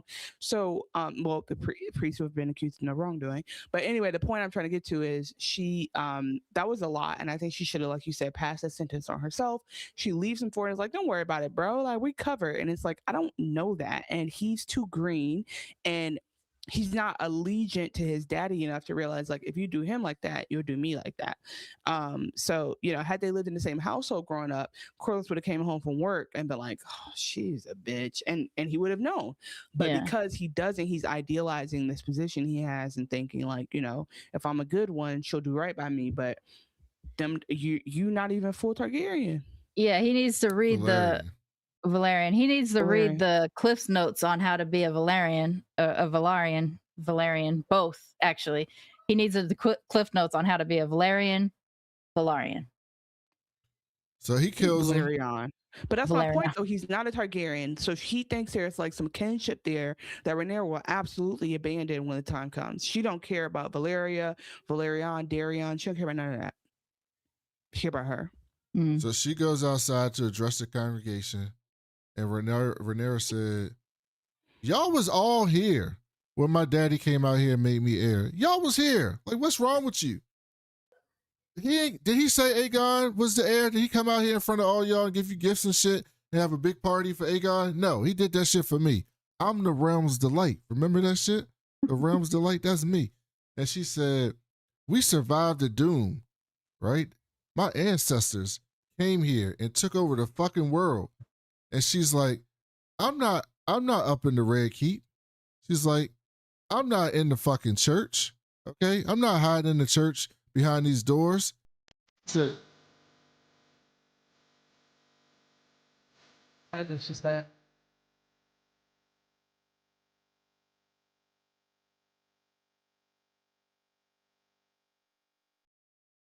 That's what she said. I'm outside. So she said all that, but she's, again, not even doing her own dirty work. She's actually not outside, because when she comes outside and sees what they're saying, she's shook. That's the first time she done left the castle since she took it over. Like, I think she's talking. I appreciate that Daemon gave her a battery in her back and like he's talking that good stuff, but I think like I just need her to be more of a in the streets type chick if she wants that type of respect. Like, yeah. Well, that was something Mysaria did kind of give her that opportunity when she took her down to feed people. That was like, let them see their queen love on them so that they can be loyal. But the thing about the small folk is you have to consistently make sure that they're fed and have health care. Otherwise, they're going to vote you out. And right now she's in a position of being voted out because she didn't make good on her promises. And I'm still trying to figure out where the hell the money is. So I really don't think Tywin took the money. Yeah. Tywin was the master of coin for Aegon. Where it is. Yeah, we do. We do. But where is it? It's third of it is in Casterly Rock, a third of it is in Bravos, and a third of it was part of a third was given to Old Town, and part of it was left in King's Landing. That's So why they only had that a little bit of money. That little bit of money they had They at did first. find that third. Okay. Yeah. I remember him stealing the money. I just don't remember it because I'm like really trying to imagine him carrying a bunch of cash behind him on a heavy ass coins going to 3 different paths and not getting robbed. Not getting robbed at all. Like, I'm like, come on, bro. This is giving. Sometimes this show with dragons and magic gives a little bit of fantasy. Don't even get me started on the fantasy. science. Are you gonna rob somebody with a dragon? Because I'm not finna rob nobody with a dragon. No, but Tywin didn't have no dragon. Tywin was on a horse walking Tywin around. had lions though. Remember they had the lions at the. I mean, they were in cages, Tywin but you know, maybe been escorted by one of them dragons. We don't know that. That's Aemon true. could have escorted him with Vhagar. That's true. Not fucking with that. So Rhaenyra said after she told him she was outside, she said, by the way, y'all don't even know this, but I was prophesized to be here. My daddy didn't even have to say that shit. It was gonna be me anyway. It was always meant to be me. There's a passage, and y'all don't know about this passage, but it's deep. And she said, all y'all need to know is that there's undocumented immigrants up north. They the real threat. Okay, all this shit we talking about down here is peachy. Up there, we don't want them to come over here. Okay, if they come over that wall, the dead walkers on the way up here. That's why we built the wall. We built the wall to keep them out. And so they got to stay out that wall, but I'm here to protect y'all. It was prophesied by the great Aegon, the Conqueror. And then she says in Valerian, I'm the princess promise. And he's like, hey, y'all think Aegon gonna help y'all? Aegon is mixed race. He's for the illegals. His grandma's illegal. I can't. When she said that, they cut to Orwell. I'm trying to keep going with the narrative. When she said that, it's just my little mixed heart. When she cut, I don't endorse this. This is the character I'm playing. When she said that, she cut to Orwell, and Orwell looked over. He was like, this bitch. She's talking about immigrants. They just hungry. They just want the minimum wage raise and some access to some King's Landing run grocery stores. And you out here talking about people at the border. He's also like, I've read a lot of books. I ain't read this in no books. And so I'm not saying that that's not the dream or whatever. It's just like she's kind of jumping into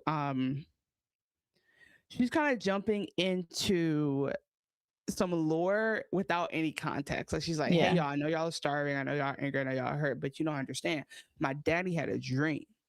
It wasn't even to see black and white kids on a mountaintop together. It was even crazier than that. And so I'm the only answer you have. And then that's when people start realizing, okay, if she goes crazy, what happens to us? Like, I think that's the first time they start to stop and think like, maybe because we don't get to interview these people, they might not be fit for, like, why do we think they're fit for rule? Like I feel like the feeling I'd be thinking in the crowd. It's one of those things where you wonder how the small folk even like, they don't probably really care who's ruling as long as they're being fed or whatever. But do people understand the Targaryens as better than them because they have dragons, or better than them because they are Targaryens?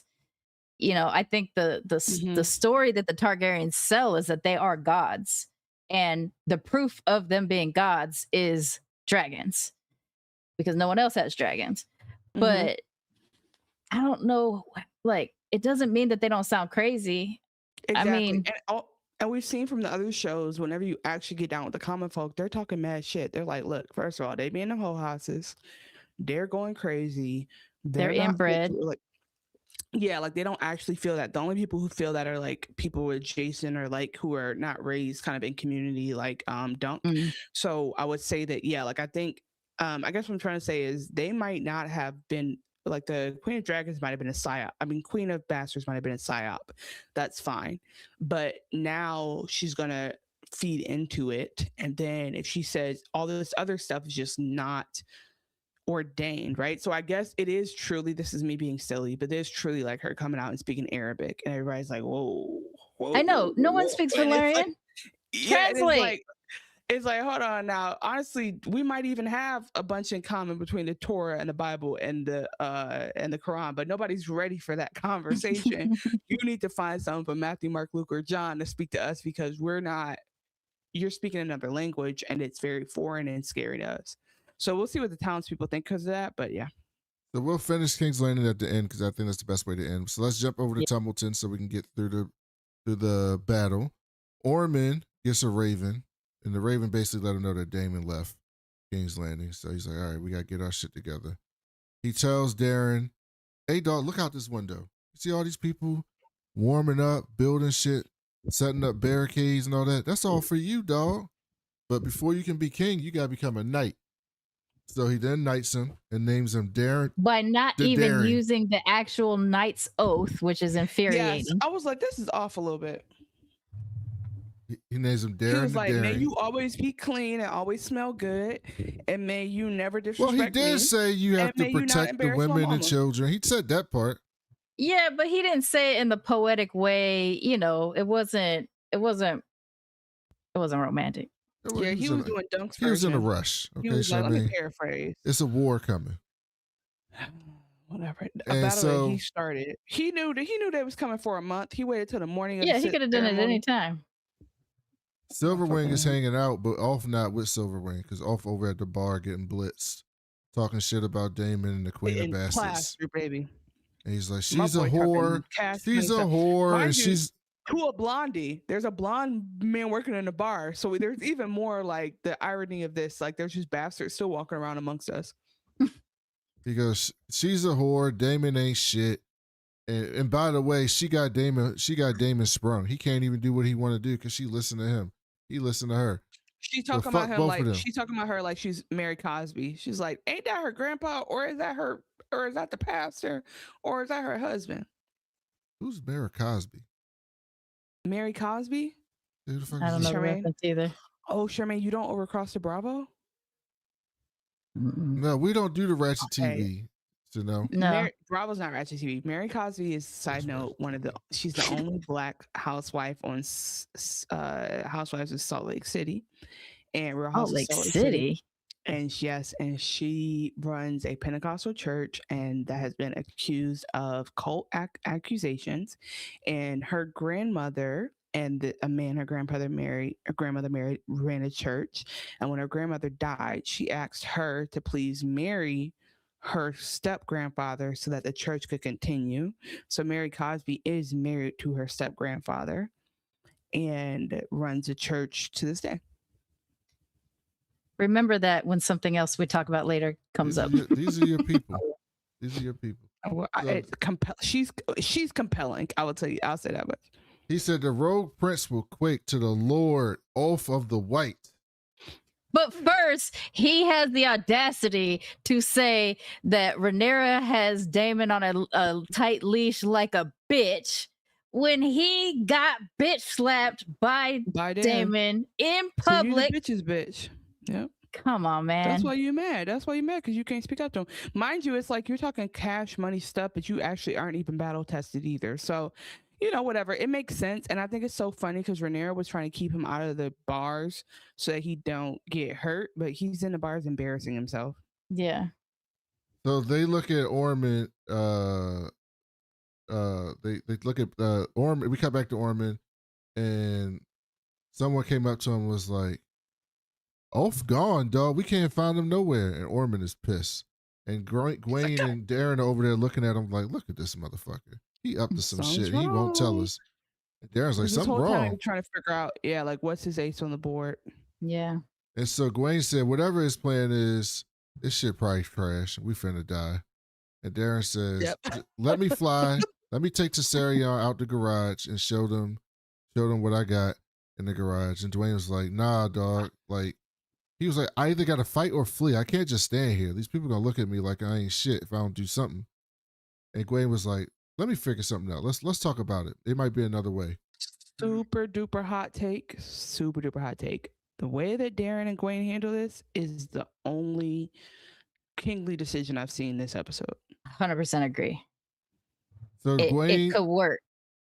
Gwaine went and talked to Corlys. He said, hey, Corlys, how about this? We got a ton of bread in Old Town. Why don't you come over to our side?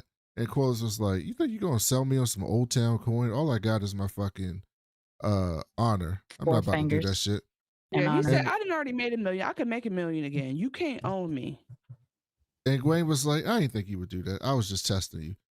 Let's go to plan. Let's go to my real plan. Yeah, come on, get up. Let's go. So then Daemon comes flying in on Caraxes, and everybody celebrates that he's here. And the first thing that he wants to do is laugh about Kristen Cole. He runs up to Roderick. He goes, hey, dog, how Kristen Cole died?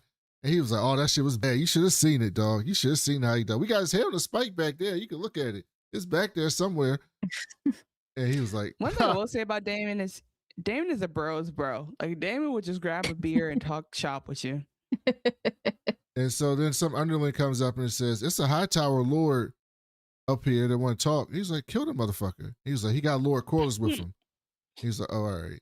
So they go up to Gwaine and he got Lord Corlys, and Roderick's walking around him. He's just like looking up and down like, look at this little wimp motherfucker. This milquetoast redhead little bitch. Can I kill him, please? He can't do shit to me. Let me fuck him up. And Daemon was like, hold on, dog. He got something to say. Let him say it. So Gwaine says, listen, I'm not stupid. I see you got, what do you got, 20,000 men? You got 20,000 men out there. We ain't finna make it through the night. We gonna die. I ain't stupid. So I got an offer to make for you, for peace. And Daemon is like, all right, what's the offer? And he says, this is what we finna do. You guys be in charge of everything except Old Town. Let Darren be the king of Old Town. Y'all can rule everything else, and he just hang out in Old Town, and we won't fuck with y'all. He's like, mind you, it haven't even always been 7 kingdoms. It's been 5 kingdoms. It's been 9 kingdoms. Like, we could just let it be 6 for a minute. Yeah. This was a stupid ass offer, and Daemon should have denied it. What was better the intention was good, but was better is Daemon's suggestion. If you're going to try to keep everything together, Corlys' suggestion. That's what I was going to say. Corlys' suggestion was good.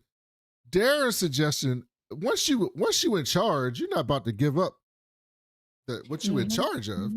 Because it also sets a bad precedent, because they're like, hey, Old Town got their king. Why can't, exactly. Everybody has a lord. Let's make him a king or whatever. Yeah. Wait, remind me, what was the nuance in Corlys' suggestion? So what he suggests is that you make him the Lord of the Reach. You know how there's always like a main lord of an area. So like Tully is the river high lord, and everybody else is like to them. He was suggesting that you make Darren the high lord of the Reach, and he would be the leader of Old Town. And wedding him to Rhaenyra would have been so smart, because it would have again formed a new alliance, brought the families back together. I think there's something to be said about, like, the Hightowers aren't going away. Like, unless you're going to go massacre Old Town, like, they're not going away. So you do have to figure out like a way to make peace. And I think this is the only way, because like Aegon and Aemon are more Targaryen, fighting with Targaryen, than they are thinking about Hightowers. So I think that would have actually, Darren's raised by the Hightowers. So even though he is a Targaryen, there's an argument to say that he really doesn't have a Targaryen vibe. So he should have said, and Darren will change his name. He'll change his name to Darren Hightower. He won't be a Targaryen, so there's nobody to claim the throne. But he didn't say that. So then Corlys they could have worked it out, but I don't know if Daemon was really trying to sit in treats.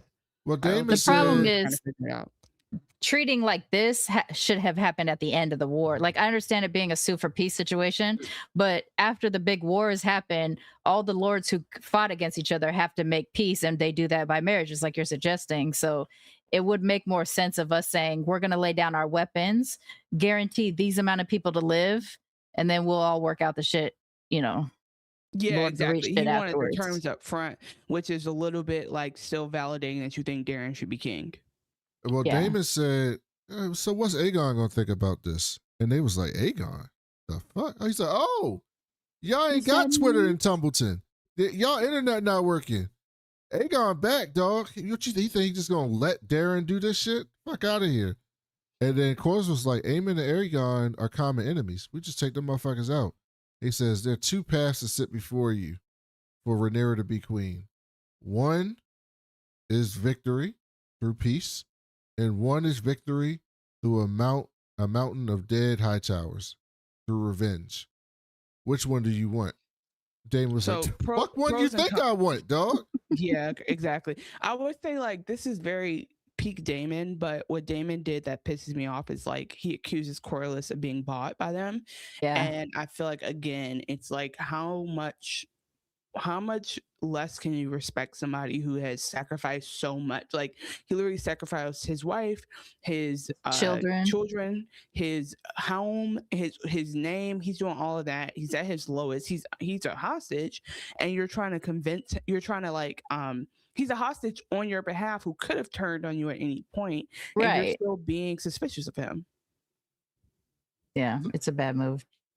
So he denies it. He was like, Gwen, go tell your bitch ass cousin that we coming. So yeah, I will say too, though, it is funny to be like, do you just want to kill Hightowers? And he's like, yeah, nigga. Yeah. I could have been up on the dragon if I wasn't going to be in action. When they was plotting to ride through, somebody comes through and was like, hey, dog, listen, before you go, these fucking assholes, they're using kids as shields. David said, what? He was like, it's kids up on the top, it's kids behind the door. Like everywhere I could see it was kids. And Roderick's like, oh, these motherfuckers are spineless. And Damon was like, all right, let's redo this because Rhaenyra said everybody got the camera phones, so I can't just be out here murdering kids. So let's redo this plan. So they redo the plan. And so they get on the battlefield and they start beating the drums. And somebody tells Damon, we can't find Ulf. He was like, what you mean you can't find Ulf? It's a big ass fucking dragon bat. He's like, he's not with the dragon. And so they cut to Ormund. He's still running through the city looking for Ulf, and he can't find Ulf.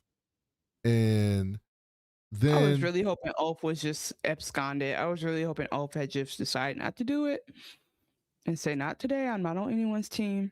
Somebody told Ormund that, listen, Daemon, he coming because he didn't accept King Darren's terms. And Ormund was like, what you mean King Darren's terms? What are you talking about? He didn't like that. His face. And he said, Darren freed the sea snake, and he tried to make a deal with Daemon, and Ormund started losing it. And so we see. I'm like, damn, no matter what happens, either Darren or Ormund got to die now because there's no pretending going along with it anymore for Ormund. Yeah. So then the battle starts, and they start rushing the castle. And they shoot arrows at them, and they're trying to get up on the wall. And by the way, they were using these ladders to climb the wall, and it was pouring acid on them. No, it was oil. That was oil, hot oil. It's oil, hot oil. Oh, which is an old strategy that they used to do in medieval times and earlier and shit like that. They train with Medea. That's right. That's right. They do train with Medea. So then they tried, but some people were still scaling the wall. They were able to get through. So then they light the trenches so to stop some more people from getting through. But Roderick got up there, and Roderick was just running through the green people, just fucking them up. He got that one dog in him. I don't know what to tell you. Meanwhile, Gwaine is looking for Darren. He can't find him. He's running through everywhere. Where's King Darren? Can't find him. So then Daemon is supposed to wait for the Grey Wolves to open the door so they can just walk through. But the door ain't happening. They're having a little bit more resistance than he expected. So then Daemon was like, fuck that. Caraxes, get over here. And so Caraxes comes over there, and he gets on Caraxes, and he Dracarys them. And then he walks up to the door. And these motherfuckers sent some kids outside to stand in front of the door. And Daemon's like, get out of here, kids. What's wrong with y'all? He actually showed restraint, right? Because old Daemon probably would have just been like, fuck them kids. But he let the kids make a decision, and the two that stuck behind, I don't know if you all made it because they ran at the last second, but... I don't blame Daemon for that. If you stupid enough to stand there when he telling you to leave with a big-ass dragon right in front of your face, hey, man, sometimes you got to burn. I don't know what to say to you. And so he burned the door, then he busted his head through the door. It looked like the Jurassic Park ride at Universal Studios with the dragon coming out. And then, so they go in and they come in, but they get ambushed by some arrows. So they start fucking them up a little bit. So they were planning for them to come in through that door. So then after they get in there, Daemon gets off and he starts fighting people. and he's looking for Ormund. And he looks over to his right, and he see Hugh Hammer run in. He's like, what the fuck are you doing in here? Nigga, well, he also are not saw the Bronze Fury land too, so he was also Yes. like, before, why is Hugh here? Someone will go find out. And But yeah, Hugh's seeing him on yelling the for street. Cat. And Damon's Fair, like, fair. this motherfucker. Okay. Fair enough. I'll So- give him that. He's looking for his wife. All right. They cut back to they cut back to Roderick, and he fucked up like 10, 12 more people. And he was like, God damn, the gates open, we still alive. I Fuck. love that I'm moment. trying to die here. I'm trying to die in a blaze of glory. And so what's Loki's line, Sharmane? What does he say? Doesn't he have a line about dying in a blaze of glory? A grand, glorious purpose. Glorious purpose. And so they cut over to Ormund, and Ormund finds Ulf in the shitter. And he got his dick out and everything. He fucked up. Like, he's just in his state. Hilarious. That had me crying. Fitting. I was like, Fitting for I Ulf. was like, good. Like, he's late because he's messed up. I wish they hadn't found him, but hilarious way to be found. And Ormond brings him out and starts slapping him around. The fuck's wrong with you? You're embarrassing me. I made you a Lord of the Tides. You're supposed to be here. Kicking him. I will say, okay. So this moment, I guess we already know what's kind of going to happen. Sorry if it's a spoiler, but we already know this is the plan. So basically Ormond got charged up on, Ulf got charged up on Ormond telling him, I would never treat you like that. They're treating you wrong because they're Targaryen. There's something especially wrong with them. When the truth is that it's like people in power and people who feel like elite like that are going to treat you like that way. So then he gets treated that way by him, and he shows his true colors. Yeah. And he has the choice here to opt out completely and just not be a villain on either side, basically, or like to see that. And he doesn't. And that to me is like, so obviously it's like a universe of hateful people, but I mean, that like so irritated my spirit. That he didn't just back out. Yeah, like you could have just been like, you know what? Oh, I see now all y'all are idiots because you just did me worse than Damon. Damon slapped me and walked away. You gonna add to it and say all this extra stuff? Like, okay, clearly. Well, Ulf's not smart too. Like there's that part too. Like it took this much for him to realize the nobles will always use you as a tool. There's no noble that's gonna be cool with you with your uncertain birth and all that kind of shit. In the books, they offer him Bitterbridge instead of the Reach instead of Driftmark, but because we don't really get to see Bitterbridge, I think that's why they showed us Driftmark, because it's a powerful landhold or something. And it piques him because Rhaenyra only offered him a small castle on Dragonstone, so he felt disrespected because as a dragon rider, he should be able to get a big castle, and so he's blinded so much by the riches that it doesn't even occur to him that they're just using him. He thinks he's invincible. And I think all of Dragon Lords kind of have this feeling, right? Like they're 100% invincible, but you got to walk around the street when your dragon's not there, bro. Like you have to get all of your shit together so that you could defend yourself. And he just wasn't smart enough to realize that was a possibility. But you see it in his face, and I think this is a good acting moment for that actor too, where when he looks at Ormond and it clicks, you see it in his eyes light up like, oh, I see. I think that was a really good moment for him.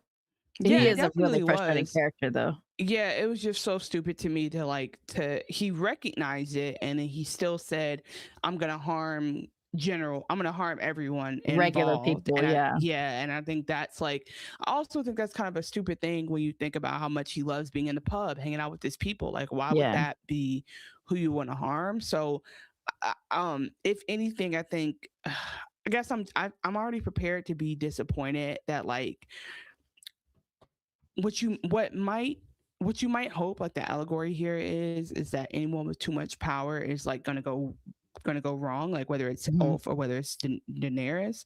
But that's not really the lesson that's going to be taken away, that like maybe nobody should have a dragon, not just like, oh, only they should have dragons. Right. so that's what frustrates me is like, clearly it's not about being highborn. It's not about how you're raised. It's about like, no one should have that much power. Yeah. And I mean, I think you're right. The power corrupts thing is going to filter out in almost every way. Cause look, like even Ormond, once he decides he's making Darren king, you see, I mean, he's probably already a corrupt, powerful person, but you see how he kind of gets deeper and darker as he is continuing to lift Daemon up or Darren up. I think, you know, we see it with almost all dragon riders at some point has a moment of, I ride dragons, you can't tell me shit. And sometimes that's to their detriment, and sometimes it pays off, and then they're validated in continuing to feel that way about themselves. I agree. It's just really like, damn, you killed innocent kids for what reason? Yeah. I think with him though, I think he thinks he can find an audience anywhere because he likes his homies in Flea Bottom, but he's in Tumbleton right now. What did he do? He found new homies. Like, I think he thinks he could go anywhere. And he's going to find his audience. And it's going to be even better now that he's a dragon lord, right? True, but now he's just silly. Who the fuck don't want to talk to you that you're a dragon lord who killed common folk? So yeah, he's not, whatever. You're not thinking it through. Because where are you going to go after this? Also, sorry, aren't you hungover? Yeah.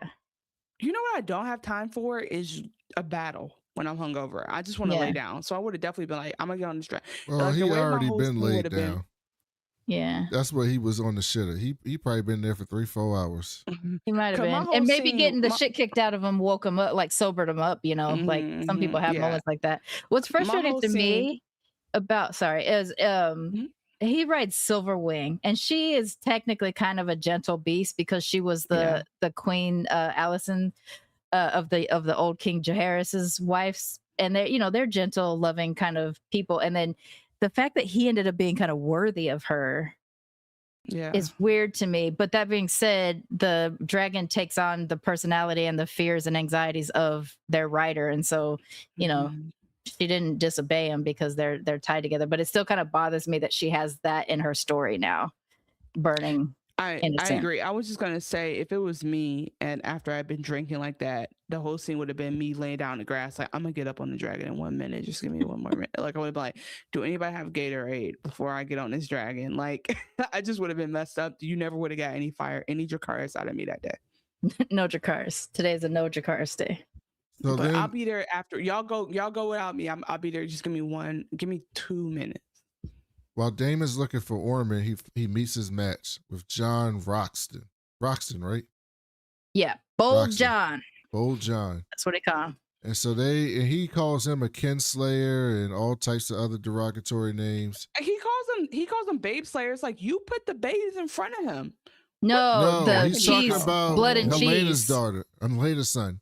Helena's kids, because everybody knows Daemon arranged that. Yeah. So they've been calling him Babe Killer or Babe Slayer ever since. So then Gwaine finally finds Darren and tells him to leave. And death is not the only path to glory. Don't die for Ormond's nonsense. Visarion's getting real protective of old Darren. And he's like, back up. And then they hear some noises. And they're like, what the fuck is that? They go outside. They see Silverwing fly by and the blacks start cheering. And it's Ulf on Silverwing. And then he makes a U-turn and he turns heel on the blacks and starts burning them up. And Corlys is like, what the fuck? And go hides for cover and shit. And then Gwaine and everybody is like, what the hell? Gwaine and Darren were like, oh, maybe we might make it out after all. Holy shit. And Corlys looked up like, look at this white nonsense. What the fuck is this? Get my black ass out of here. And so we cut back to Roxy and Daemon. And he getting the best of him. He kind of beating Daemon's ass. Daemon has been a beast this whole series until now. This frustrates me because Daemon and Aemond are the two of the best fighters in the realm, including Kristen Cole, but he ain't around no more, right?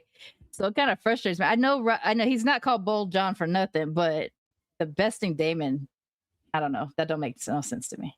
And Darren and Ormond. Daemon's having an off day. So then Roderick runs down Ormond, but Ormond's kind of running away from him. So he's got to fight through some greens to get to him. So he fights through him and he finally gets to him and they start to fight and he starts to beat the shit out of Ormond.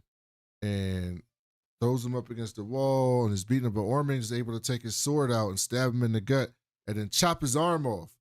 And so you think Ormond got the upper hand. I was like, okay, Ormond. But then he lifts his arm up and he goes, ah, and the blood spurts out of his arm and goes right in Ormond's mouth. And Ormond's like, oh. And he starts to get real sick because, he don't like nothing nasty. And so, by the way, if you guys listen to our, what's the show? Industry. You listen to our industry reviews, you'll find out that, Chanel knows her way around the kink world. So Chanel, did you know about the proper North? Okay. Have you heard of the proper North? Because Roderick gave Ormond would validate that premise, and I'm not validating your premise. Keep on. That's what he said. What do you mean? The fit. No, okay. The premise That's that she is a part of the kink world. What? It's on tape. She act like we don't record these podcasts. I don't know. She act like we don't record these podcasts. Okay, anyway. Go listen to the industry. It's because I didn't grow up in Texas. I had sex education in school. That's the difference. Yeah, that's what it is.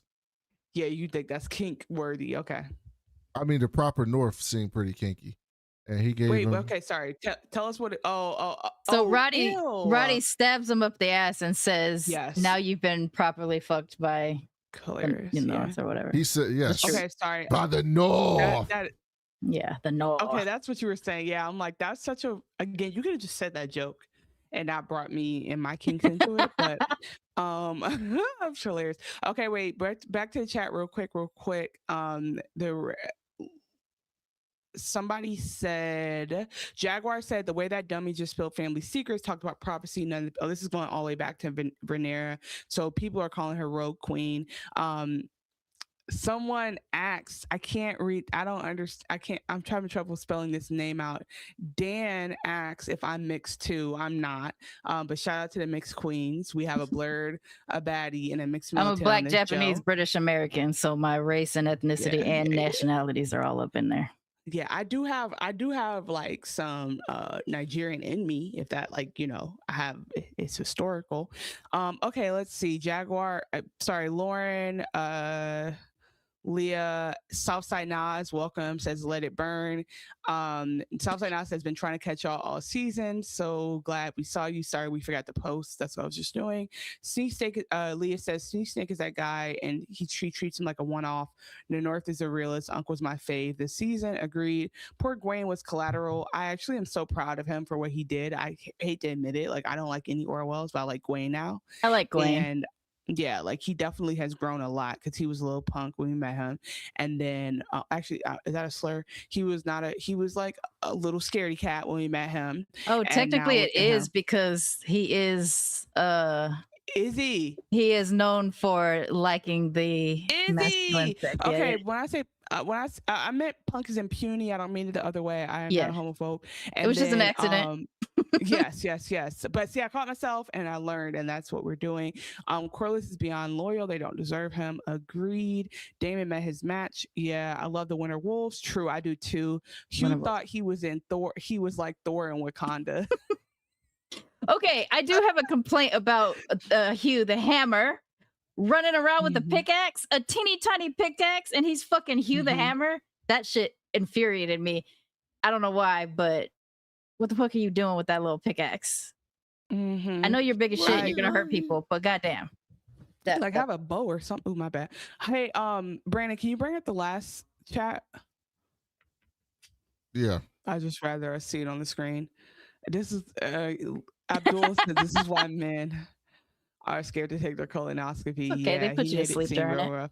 Yeah, but I mean, exactly. Like, definitely go do it. Please go do it. Don't delay on colonoscopies, guys. We don't want you having any colon cancer is a motherfucker. But yeah, it's just have that clearing out period. You have a fresh system restart. You'll wake up feeling new. But I just want to say, like, so we finally get this thing where what's the man's name? Which man? There's like a million men here. Roddy the Ruin. Right. Roddy the Ruin is like, I want Ormond's head. I don't care. So he's going after him. He gets his arm cut off. He don't care. He's like, I still got another hand, and grabs a sword. He's like, you can kill me if you want to, but you're going with me. We're both going together. It's gonna be mutual. And I think that's the point we were at before I went on my rant. Yeah, I should have had the SpongeBob 1 hour later sound for that. So then, oh, God forbid I talk on a podcast. That's right. Oh fuck.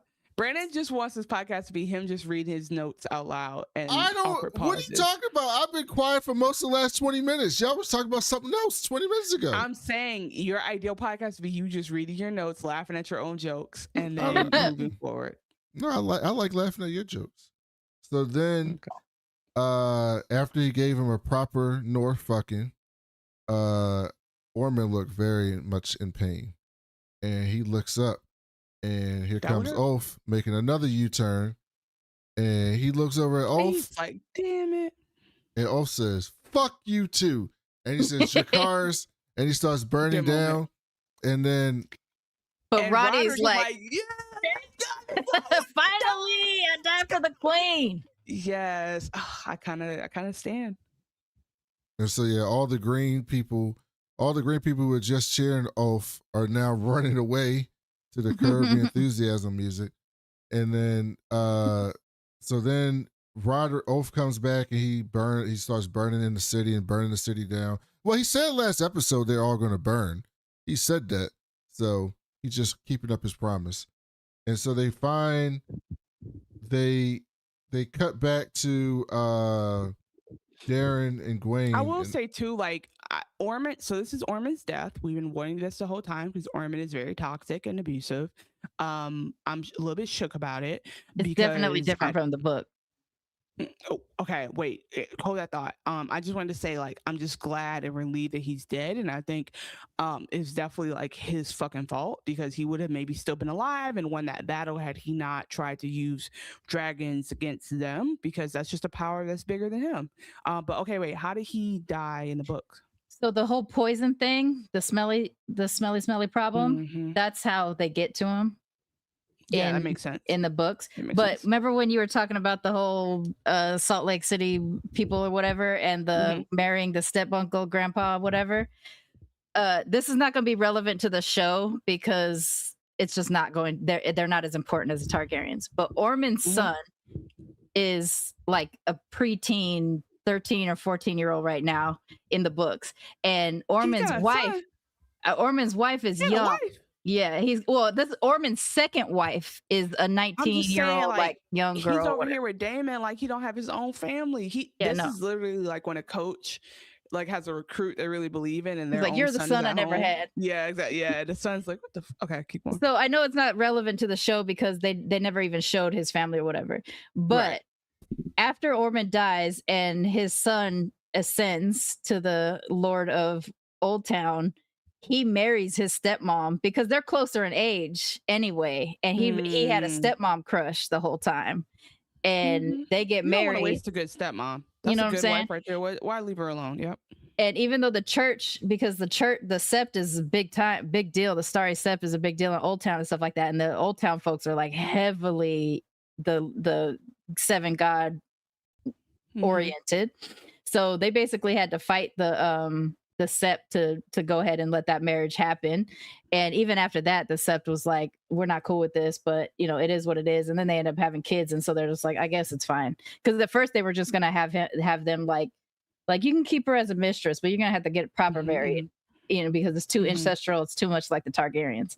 So it's funny that you happen to make that reference because the backstory is saying that. The point we're learning is that everybody got judgment for heathenism until they want to do it, until it's their particular thing they need.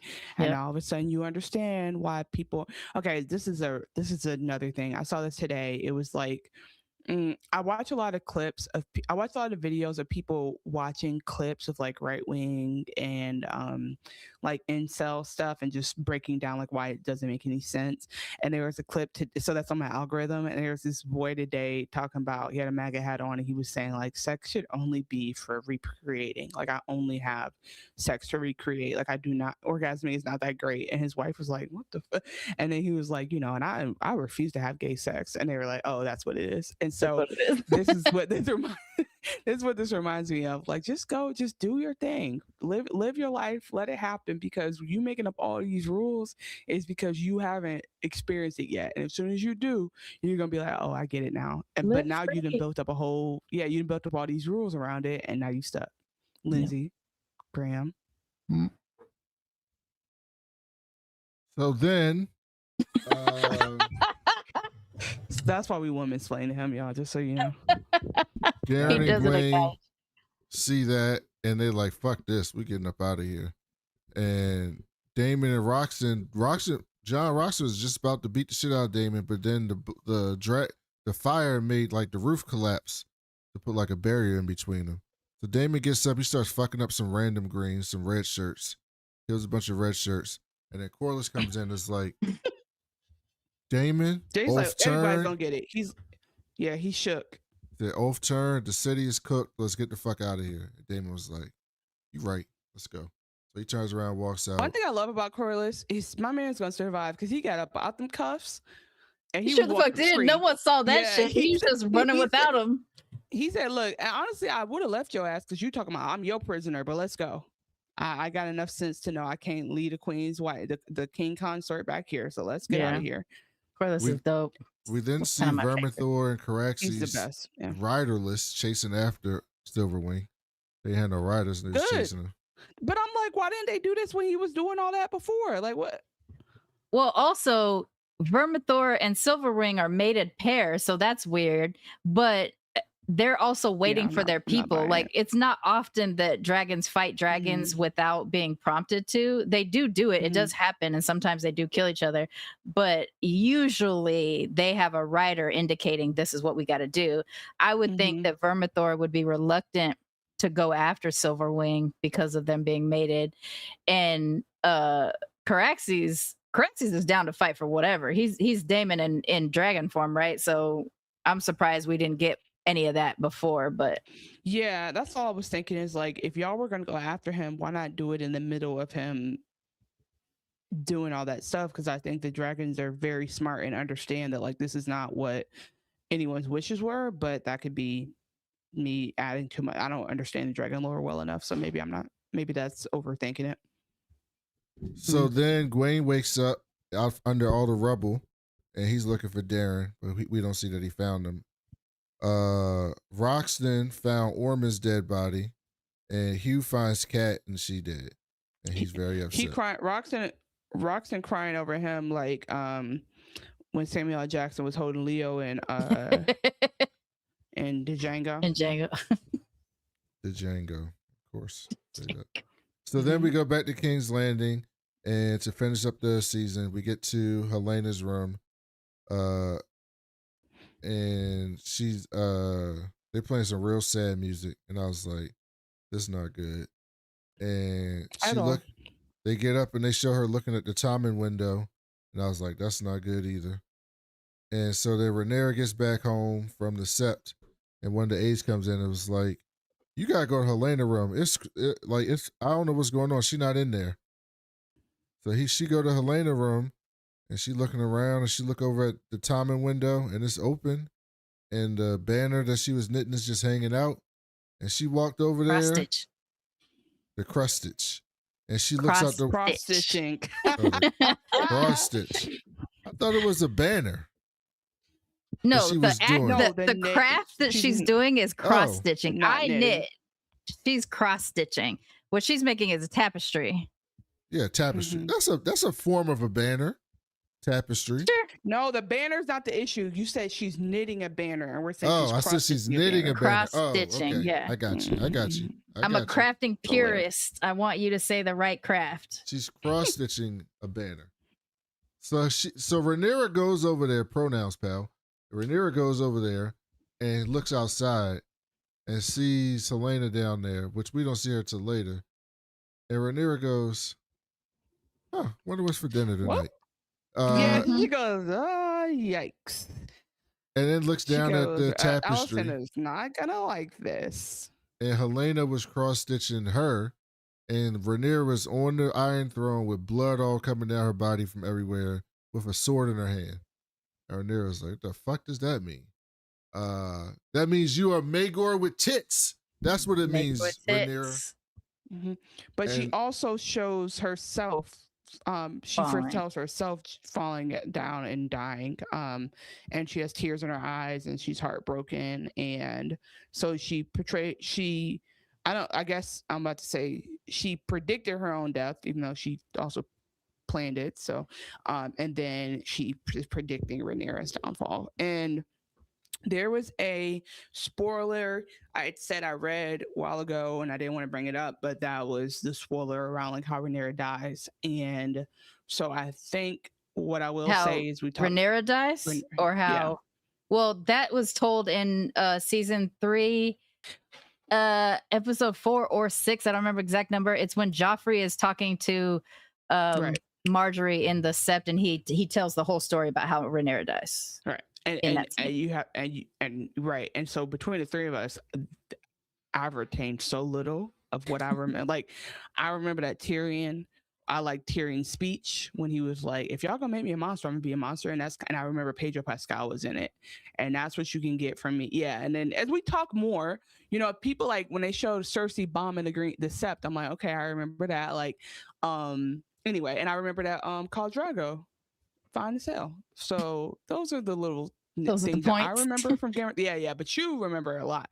Yeah. With that said, though, yeah. So obviously we can look up how Rhaenyra dies. I don't want to look it up. I was just mad that I accidentally saw it when I was looking at her kids.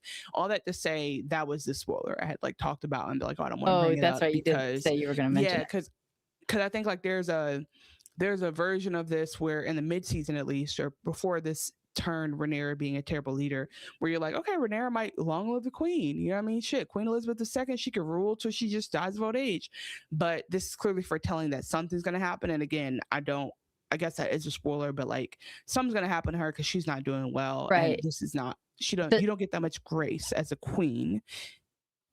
The tapestry is not saying how Rhaenyra dies, but it is kind of showing her rule, I think. That she is Bloody Mary kind of yeah, like or whatever. I guess that's my point. It's not like we've been thinking she might get it together, but I think that the Septon thing, the poor choices, like I don't think she's going to redeem herself and be this great leader. And I think they finally have allowed her character to become unlikable enough at the end of this last season where you're going to be okay with it when it does happen. Because I think I've been really attached to her as a leader and realized like, okay, she's not the answer. Is going to be very helpful. Yeah. Can I do my rant? Hold on. We didn't finish the show with Helaena dead in some spikes with her blue eyes wide open, holding her tummy. She was holding her tummy when she did that. We have Rhaenyra. We see Alicent at a camp somewhere, and some butterflies start flying away, and Alicent goes, "Hey, don't my daughter always talk about these butterflies? That's weird that they flying away like this." You remember how Alicent found the sketch journal that Helaena was keeping in the garden, and it had that blue butterfly and it talked about death? Mm-hmm. It showed the page. And so that's why Alicent. Yeah. They show Rhaenyra looking outside like, I guess I got a rule like this now. Basically, was her face. I guess this is what I got to do. Mm-hmm. And then that was the end of the season. Now you may rant, Sharmane, before we get out of here. Charmaine's rant. Okay. Helaena does die this way. She does jump.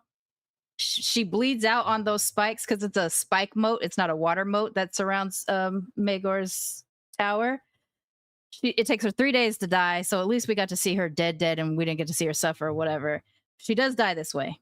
Here's the problem that the show created by not having Maegor being born back when the whole blood and cheese things happened. And this is why they reduce Helaena to such a milquetoast character. the Blood and Cheese make Helaena choose between Maegor and Jaehaerys and says, you have to choose which son dies. One son's going to die, but you have to choose which one. And because Maegor was an infant at the time, she chose Maegor because she said, like, you know, he won't know his life yet or whatever, but Jaehaerys has had a little bit of a life. So go ahead and take Maegor. And they said, thank you for what you told us. Now we're going to go ahead and kill Jaehaerys. And so she has to live with the fact that she chose death for the son that she still has and mourn the son that got killed, right? And because of that, she's a far stronger character in the book because she has to deal with that trauma.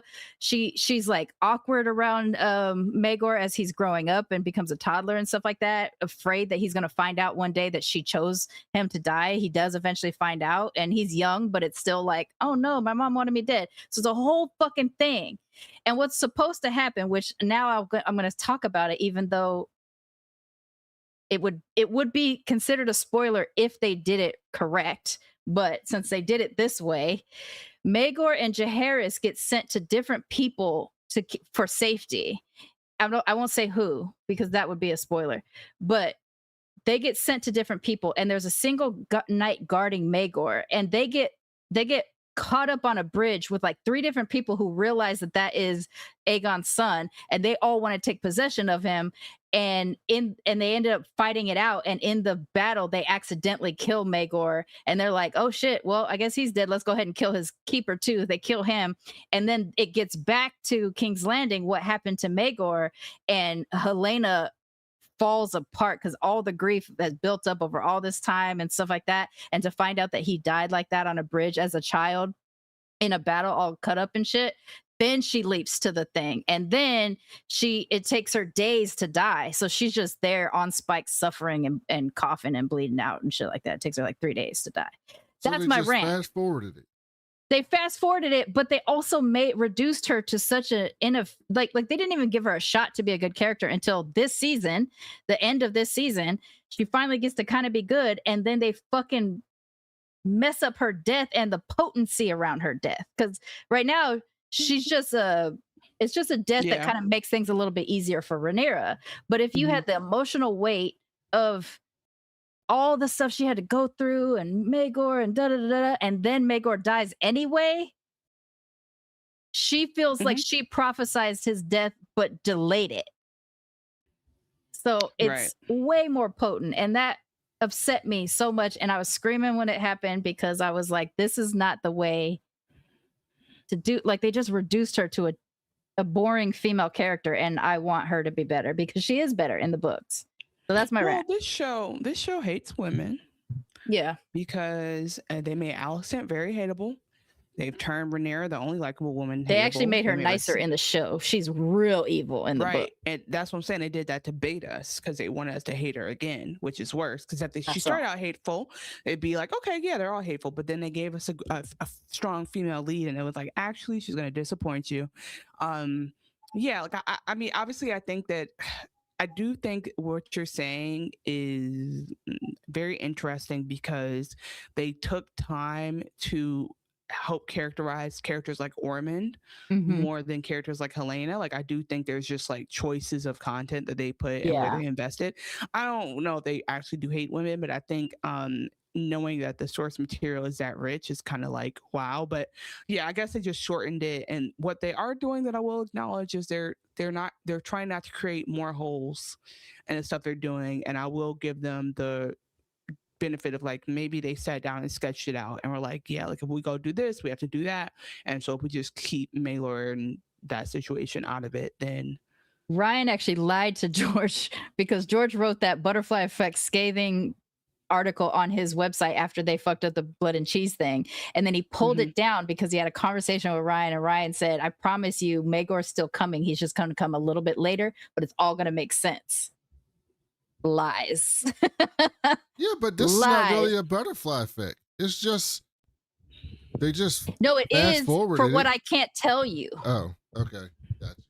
That's why I'm upset because I know what can't happen now, which means there's going to be a gaping fucking hole next season to resolve everything. And you know, I can get passionate when I'm trying to be book accurate. And I know that not all this show needs to be book accurate because it's an told by history. I'm fine with some of that. But there's fundamental things. One, that we already know through canon of Game of Thrones.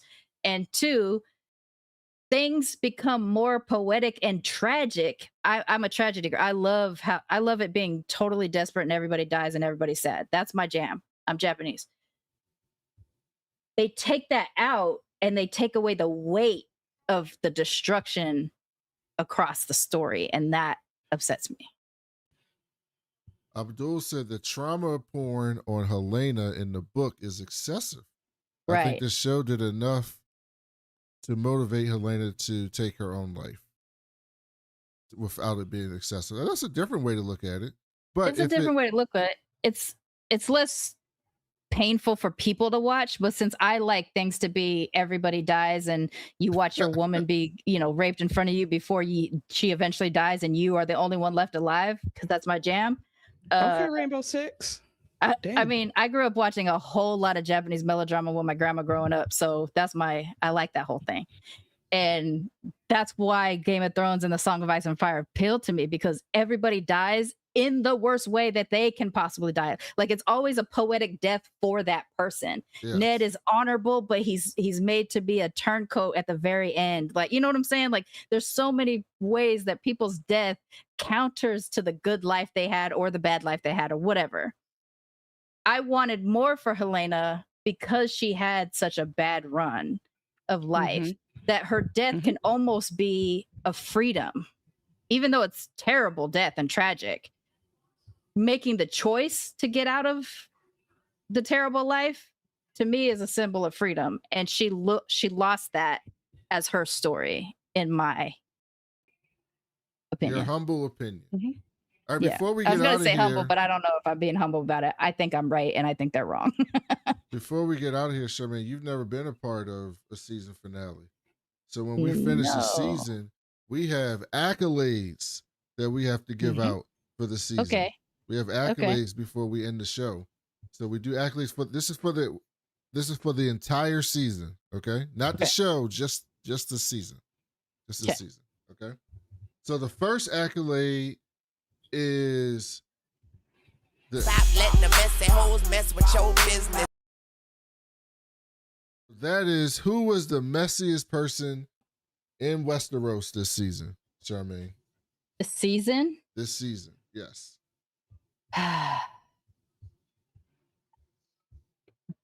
Depending on perspective, I have a version of this that is Rhaenyra, and I have a version of this that is Ormund, and a version of this that is Ulf. It's kind of a three-way tie depending on the perspective. What's your perspective? You got to pick with one. Ulf. With Ulf, he's messy because he's dumb as dog shit. He thinks he deserves, he's a stereotypical white man, right? He thinks the world owes him everything. He claimed this dragon. Shouldn't that prove that I'm owed everything? But I'm going to go ahead and try to still be me and balance that against my dragon shit, and then piss off everybody else, and then be mad when they use me or abuse me. Right. So now everybody gets it, right? So in that case, I think he's the messiest. With Rhaenyra, that's fair. Her desire for a dragon blinded her ability to sit with that dragon. Because if she stayed in the Vale for a while and just trained with the dragon, versus maybe I'm not even ready for this shit, but let me go ahead and take you home. If she had just held back and rolled that way for a little while, so many people would still be here today. So many people would still be here, but also she would have a stronger bond, and it would, potentially she could have been really a great dragon rider. A great dragon rider because of this. And so it's sort of a blind motivation type of thing. Like, she wanted to prove herself so bad that she ended up actually fucking it up for everybody and herself. So in that case, I would say that she's the messiest. Between the two of them, I still would think Ulf is more messy than her, but there's an argument for her. Very valid. All right. So now who's and then the Ormond is my third. Who's the messiest person in Westeros this year? Alan. Alan. Okay. Yeah, because he did not have to kill that pastor. That was crazy. The messiest person in Westeros this season is Alicent Hightower. Alicent. Yeah, she's still pretty lying. messy. She was lying. She was telling Rhaenyra the truth, but also withholding some truth. She was lying to her daughter. Yeah, lying with her truth. She's trying to manipulate Mysaria to help her out. She drinks the Plan B tea herself to try to hide her daughter being pregnant. She then tries to flip Mysaria on her side. Then she tries to flip Rhaenyra on her side. Then she tells Rhaenyra about Aemon when she knew the whole time about Aemon. Then she goes to Aemon and tries to manipulate Aemon to think that she likes her, only to try to poison her and kill Aemon. She's all over the place. You're right. That's why I love her. I'll give you that one. Somebody says Mysaria, or Leah said Mysaria in the chat. I can see that. She's messy, but it's like so ineffective. It's annoying. The entire cast could be honorable mentions. Like, this is a messy ass world and a messy ass show, right? But yeah, you know who's the least messy? Daemon. Daemon kind of this season, he kind of is the less messy. Most improved. Yeah. All right, the next accolade. You got knocked the fuck out, man.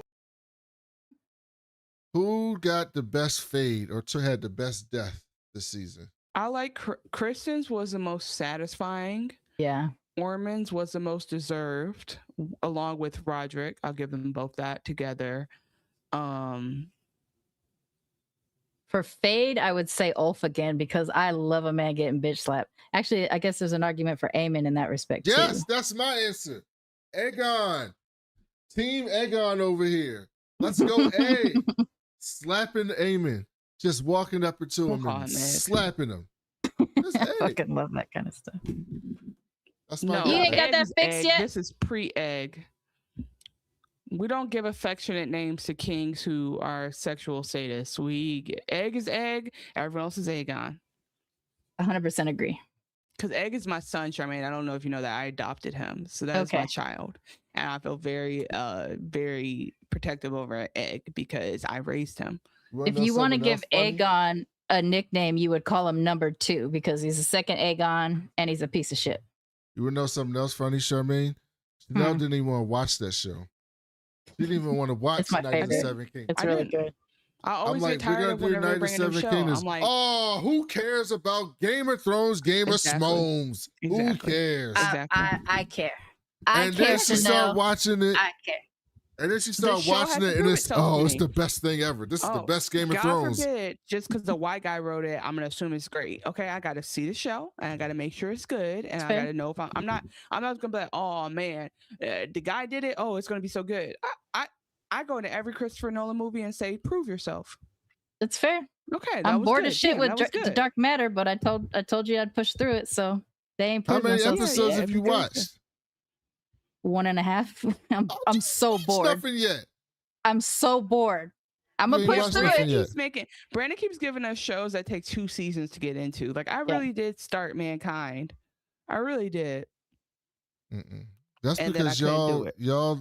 You don't understand. First of all, Charmaine's a binger.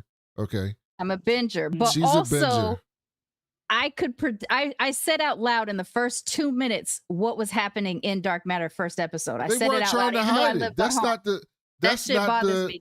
That's not the twist. Let me have some mystery. Dangle. That's not the twist, though.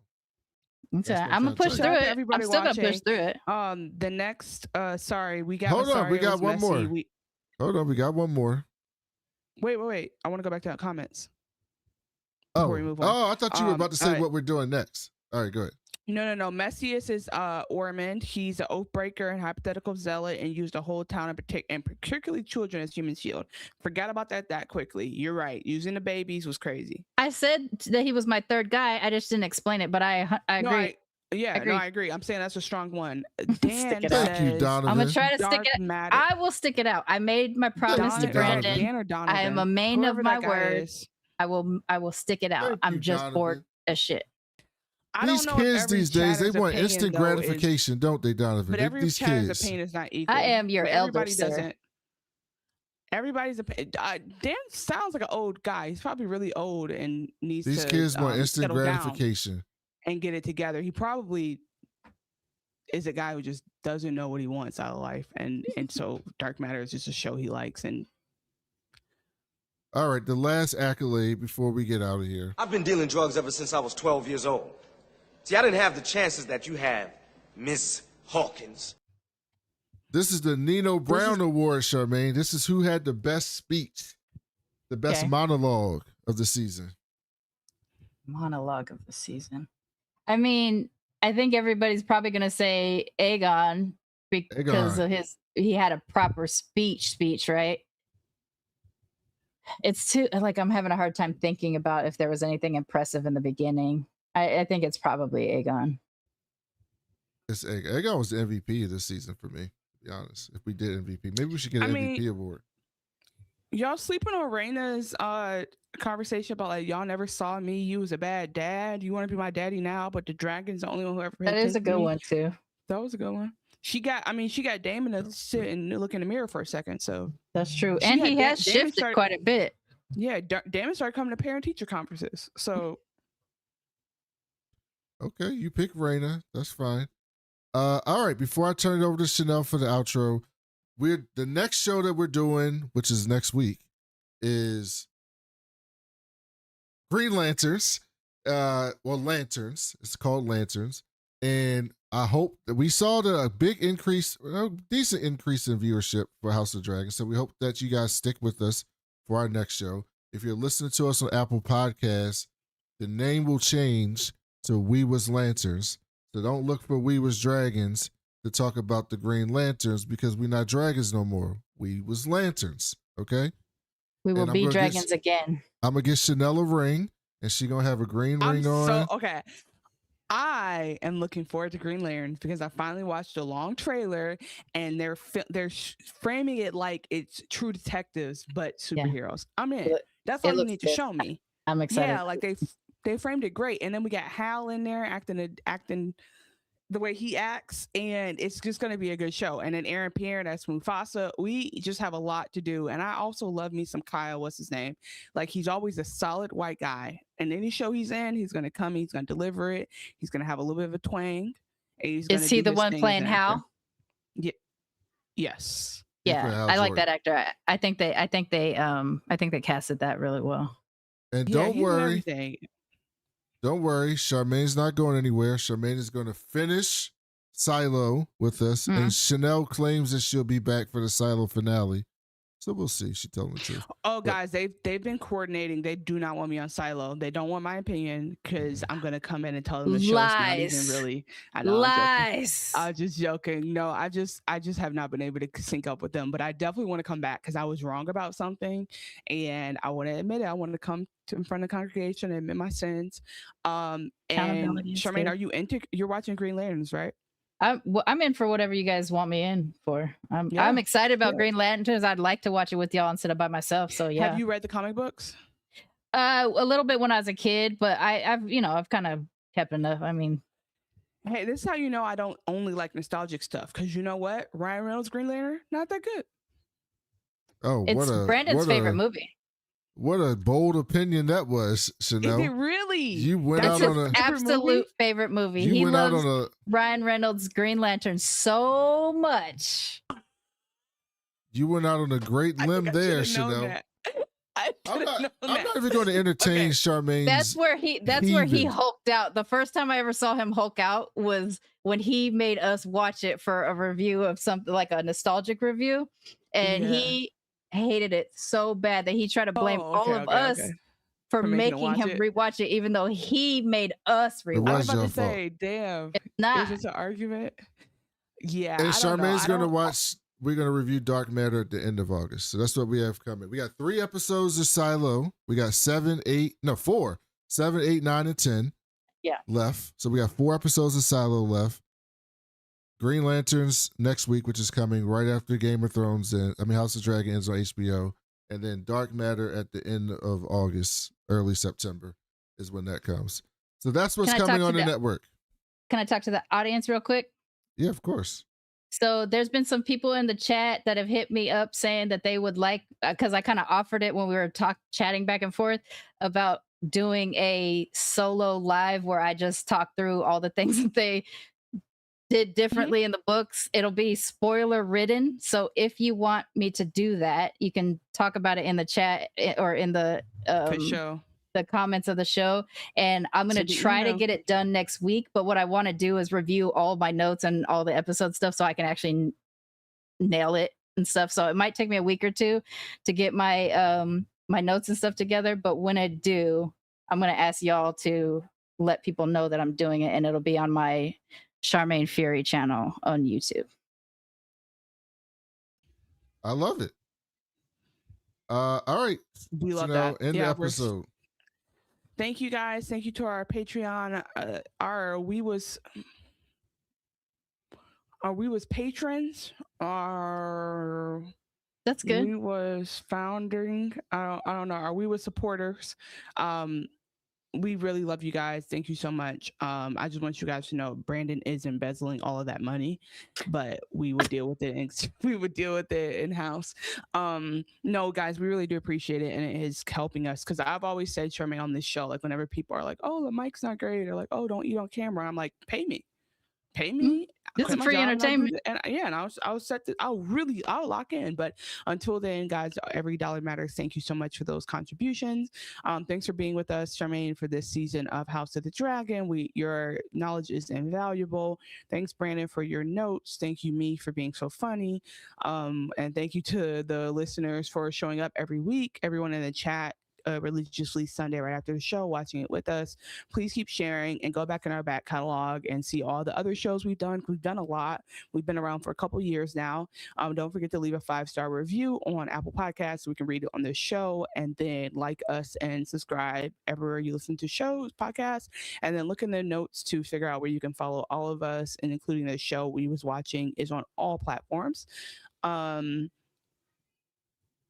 We had a great season. Thanks, guys. We'll be back. I'm sure we'll be back next year, even though a lot of people are not feeling it right now. 2 years. I don't think season 4 is coming out for 2 years. Yeah.